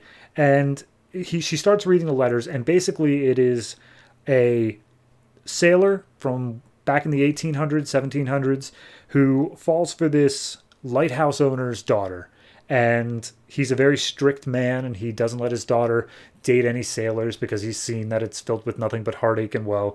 But they fall for each other at a dance, and they swoon for each other, and the father sees this and pulls Felicity away. His name is Samuel. So at that point, Mera and Aquaman, they're still prepping the docks and all that for the storm coming in, and Mera sees a grave marker for Felicity and how she was apparently spent her entire life waiting by the docks for Samuel to return, and they consistently wrote letters back and forth hoping to come across each other until one day there was a bad storm, much like the exact same storm that's about to hit them, and she hears that the ships that are still out on the water are, including one of the ships is Samuel's ship.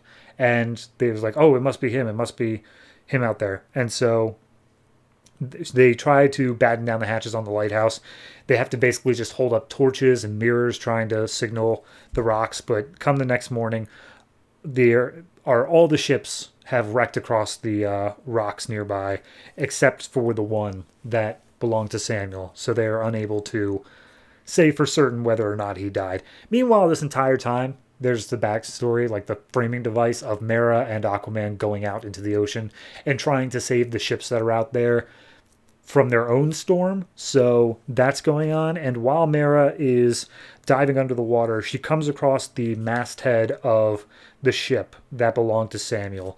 And so as the storm levels out and everyone's saved, Mera comes up to Aquaman and she's carrying the masthead of the ship.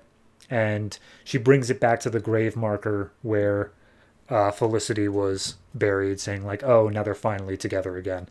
And it also is a shared moment for Aquaman and Mera, because I guess Aquaman thought that she was lost at sea, despite the fact that she's Mera. So, yeah, there's that. So then, third story is Batgirl in Dreamer, written by Ray Fawkes, art by Julius Gopez. So if you've been keeping up with Batgirl, you might remember that there was a guy who kind of took the hots for Batgirl. And he is currently trying to break into a car. And Batgirl swoops up and just like, hey, Ricky, I thought that we were on the up and up. I had good hopes for you. Why are you stealing a car? And he's like, I'm not actually stealing the car. I've just been faking like I'm going to break into cars all across this city so that I'd hopefully run into you. And she's like, okay. Why? And he's like, well, it's Valentine's Day, and ever since you laid that big old kiss on me, I've kind of had the hots for you. And she's like, you do understand I did that strictly so you wouldn't get beat up for being a snitcher and a rat, right? And he's like, yeah, I get it, but like, you're like really pretty and I really like you. And she's like, oh, shucks, that means a lot. But then 3 guys come up and are like, oh, hey, look, if it isn't Batgirl and a little snitch Ricky, let's get him. And they attack Batgirl. And Batgirl's immediately knocking them down, takes them all out, and turns to Ricky, be like, was this a setup? Did you set me up to get jumped? And he's like, honest to God, I have no idea what any of this is. It's not for that. And she's like, okay, so then why today? Why now? He's like, well, it's Valentine's Day, and I was hoping maybe that you and I could go out sometime. And she's like, you don't know who I am. Like, you have no idea whether or not you like the me underneath. And he's like, no, it's fair, but like every time I see a red-haired girl, I just want to ask him out, just hoping that it might be you. And so she's like, all right, well, you know what? I can at least give you one more kiss. So they kiss again, and Batgirl seemingly likes it. She's like, wow. And he's like, yeah, I know, right? That's freaking awesome. So he tries to tell her like, hey, okay, hold on. Before you got to go back to crime fighting, how about this? If you see me on the street and I'm doing good and you're in your civilians, maybe come and ask me out. And I'll say yes, and I'll think I'm just super lucky and I won't know that it's you for sure. And she grapple hooks away and says, oh, keep dreaming, Ricky. So there's that. And apparently Ricky gets another chance in Batgirl 17. Then in the middle of this issue, for anybody reading physical, are 18 Valentine's Day cards, all with their own stupid little message. For instance, Batman's is, tonight is for just us. And Flash is, you stole my heart in a flash. And then Swamp Thing's is, you don't bring me flowers. Which I don't think fits the theme, but hey, it's there. So then we pick up in the fourth story, Soul Brothers, featuring Apollo and Midnighter, written by Peter Milligan, art by Simon Bisley. It is a very, very different look from anything else I've seen in DC Comics, so props on Simon Bisley for that. I think it's very stylistic and it's going to be hit or miss if you like it, but it is there. So we open with Apollo flying into Seoul, Korea, I believe. I'm not positive on that, but I think it's South Korea. Anyway, he's flying down there, and apparently he's going to a place that is quote-unquote affectionately called Homo Hill, where a whole bunch of, it's basically like a gay community in the city, and he's going there in hopes of finding someone, and he walks into a local bar because it's a lot grittier and a lot darker than the rest of the city, and there's a young guy there who asks if he wants a drink, and he's like, oh no, sorry, I'm waiting for someone else. And then we cut over to Midnighter, who is beating the crap out of four guys. I can't even tell. It says that it's a job that has something to do with uranium, but he picks out four guys, and it's just his internal monologue is saying like, oh yeah, this guy, he's got this wrong with him, and this guy's going to do this. And it's just an extended fight scene, but at one point he gets thrown out the window. He grabs onto a nearby ledge, manages to grab the ankle of another guy inside the building and throw him out, until finally it's just one target left. And that guy is high on something. He's got a gun to Midnighter's head. And then Apollo shows up and uses his powers to blast the guy away. And I'm pretty sure he like skeletonizes him. So, yeah. So anyway, at that point, Apollo's like, hey, I came here, Midnighter, because I wanted to get to know you better. And Midnighter's like, there's nothing to know. I'm a killer. I'm a masochist. I'm a horrible person. And me and you, we can't ever have anything. I want you to say it. I want you to say that we're never going to have anything. And he's like, okay, I guess we'll never have anything. Sorry. And he flies away. And Midnighter's like, yeah, I could tell he was lying. He still thinks there's going to be something. And Apollo goes back to the bar and he talks to that guy who asked him if he could share a drink before. And he's like, yeah, I know Midnighter knew I was lying. We're going to have something. So check out that in the upcoming issues of Stormwatch. Then we cut to story 5, which is Nightwing in Another Saturday Night, written by Kyle Higgins, art by Sanford Green. Nightwing's flying around town, and all of a sudden he comes across this big fight scene that's pretty much already taken care of, but he's jumping into the middle of it as well. And it's taken care of this woman named Ursa Major, who is just a woman in a bear costume as far as I can tell. Not like a full bear costume, just like a hoodie. And so Nightwing is actually on the phone this whole time with a girl named Jen, who I guess he's forced to stand up for the like a third date or something like that. And Jen's like, nah, we're not really compatible. I think this is enough. Bye, dick. And he's like, oh, okay, sure. So fight scene ends. And Ursa's like, oof, geez, I heard your breakup call. That sucks. And he's like, that's not what that. Anyway, who are you? And we get the introduction that this woman is Ursa Major. She is a hired bodyguard, quote-unquote protection specialist. And she just protects this one guy, gets him to the hospital. And the guy's like, oh, don't let this night go to waste. It is Valentine's Day. So after she takes him to the hospital, she meets up with Nightwing for some Chinese food on the roof. And they basically get to talk and figuring out like, oh, who are you, Ursa? Explain yourself as a character because we haven't seen you before. And they start jumping over rooftops, having a whole parkour session. And Nightwing's like, oh, this was fun. We should do it again. And she's like, yeah, sure. And he offers, how about tomorrow night? I'll bring pizza. And she's like, yeah, sounds good. Just one condition, don't make a pepperoni. And she flips away and he's like, yeah, all right, getting a date for tomorrow night. And then we see a morning, we see a night, he brings pizzas to the rooftop, and then she just never shows. And that's it. That's the end of the issue. Doesn't even say see Nightwing. It's just like a bummer. Anyway, final story. We're in Tuscany. It's called Truth or Dare, featuring Superman and Wonder Woman, written by Andy Diggle, art by Robson Roca. They're at this weird rooftop restaurant on the side of a cliff, and basically it's just Wonder Woman said, hey, this place was suggested to me by Eros, and Superman's like, you mean Eros, the god of love? And he's like, no, it's demigod, and also he's my cousin, so it's just that kind of thing. And Clark's like, you never really talk about your family. What's up with that? And she's like, don't really wanna. It's kind of complicated. And he's like, oh no, I get complicated. I have to keep secrets from everybody. She's like, yeah, well, you do that for heroic reason. I keep secrets because I literally didn't know about them before the New 52. So at that point, they start cozying up, saying like, oh, but I feel like I can be myself with you. And then all of a sudden, the girls who were singing up on stage point out Clark and Diana and are like, hey, you two, lovely couple, listen to this. And they sing a song that puts Clark into a daze. And Wonder Woman's like, Clark, what are you doing? And all of a sudden, Eros walks in and says like, they are sirens, my dear cousin. All of this was a trap. And she's like, why would you do this? And he's like, it's an exchange for something. It really doesn't even get into why he did it. It's obviously he's under their trance, but like he explains it as if he's not. I'm not sure. Anyway, at this point, Wonder Woman transforms into her normal costume, and the reason she's not affected is because she's holding the lasso of truth, which keeps her free. So she uses the lasso on Eros, and Eros is like, oh my god, I'm free. I'm no longer under the siren spell. I don't have to fight for them. And then the sirens are like, okay, well, we don't really need you, as they cause Clark to turn into Superman, and he starts fighting against Diana. Diana binds him up in the lasso, tells him to fight, and tells him like, oh, look for the truth. And he's like, oh, the truth is I don't want to hurt you. And he smacks her away.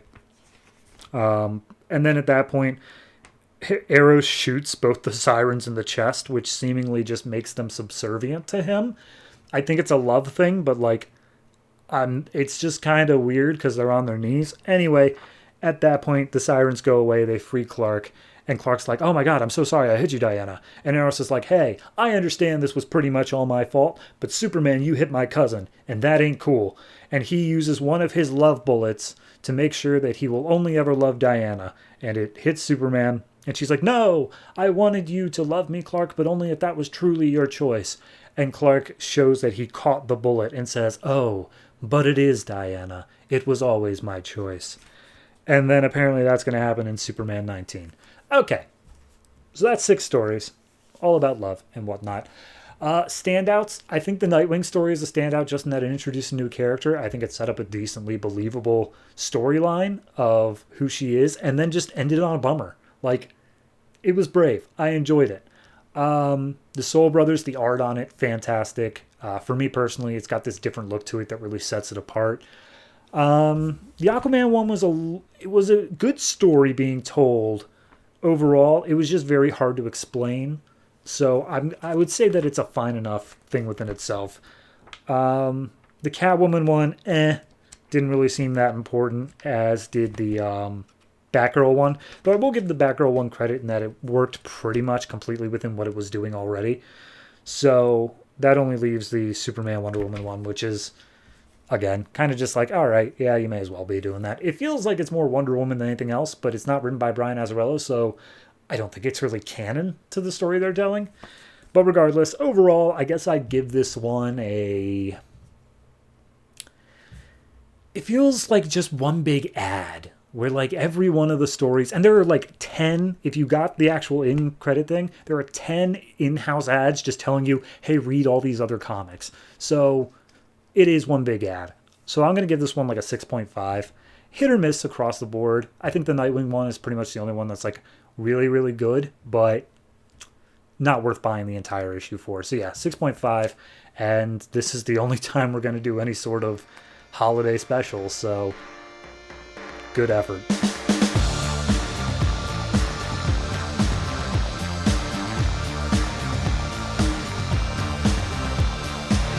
And that's it. That's all the comics came out from DC Comics this February 6th, 2013. And, I know that I spent the last 2 weeks bitching and moaning about how many comics DC was piling on me and how I never thought I'd be able to get them done and how my sanity was slowly dripping out of my ears. But I did, and they rewarded me with a nice, soothing 12 comics. Super easy to get done, barely enough to fill an episode, and it gave me a sense of calmness. Which means next week, I may very well reach Nirvana because they are only putting out 11 comics. See, next week usually would have been a week where there was Frankenstein and Legion Lost and Grifter, but all those got canceled and they haven't rebalanced their schedules yet. So let's take a look at what's coming out. Next week, we have the number 17 issues of Batgirl, Batman, Batman and Robin, Superboy, Deathstroke, Suicide Squad, and Demon Knights, as well as the number 9 issue of Ravagers, the number 5 issue of Team 7, the number 2 issue of Threshold, and the all-new number 1 of Katana. But before you get too excited about that, Katana, written by Ann Nocenti. She hops off of Green Arrow and immediately picks up her brand new book. Damn you. Anyway, do you have any thoughts on Ann Nocenti or any books that I've talked about next week, last week, or any week at all? Go ahead and hit me up at any one of the locations in the description. We have a Twitter at DC Comics Podcast.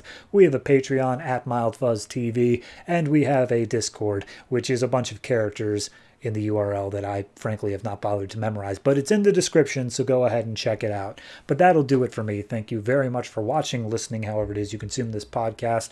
I hope to see you next week with our itty-bitty tiny little comics list. And yeah, always try to remember that if it ain't broke, don't fix it.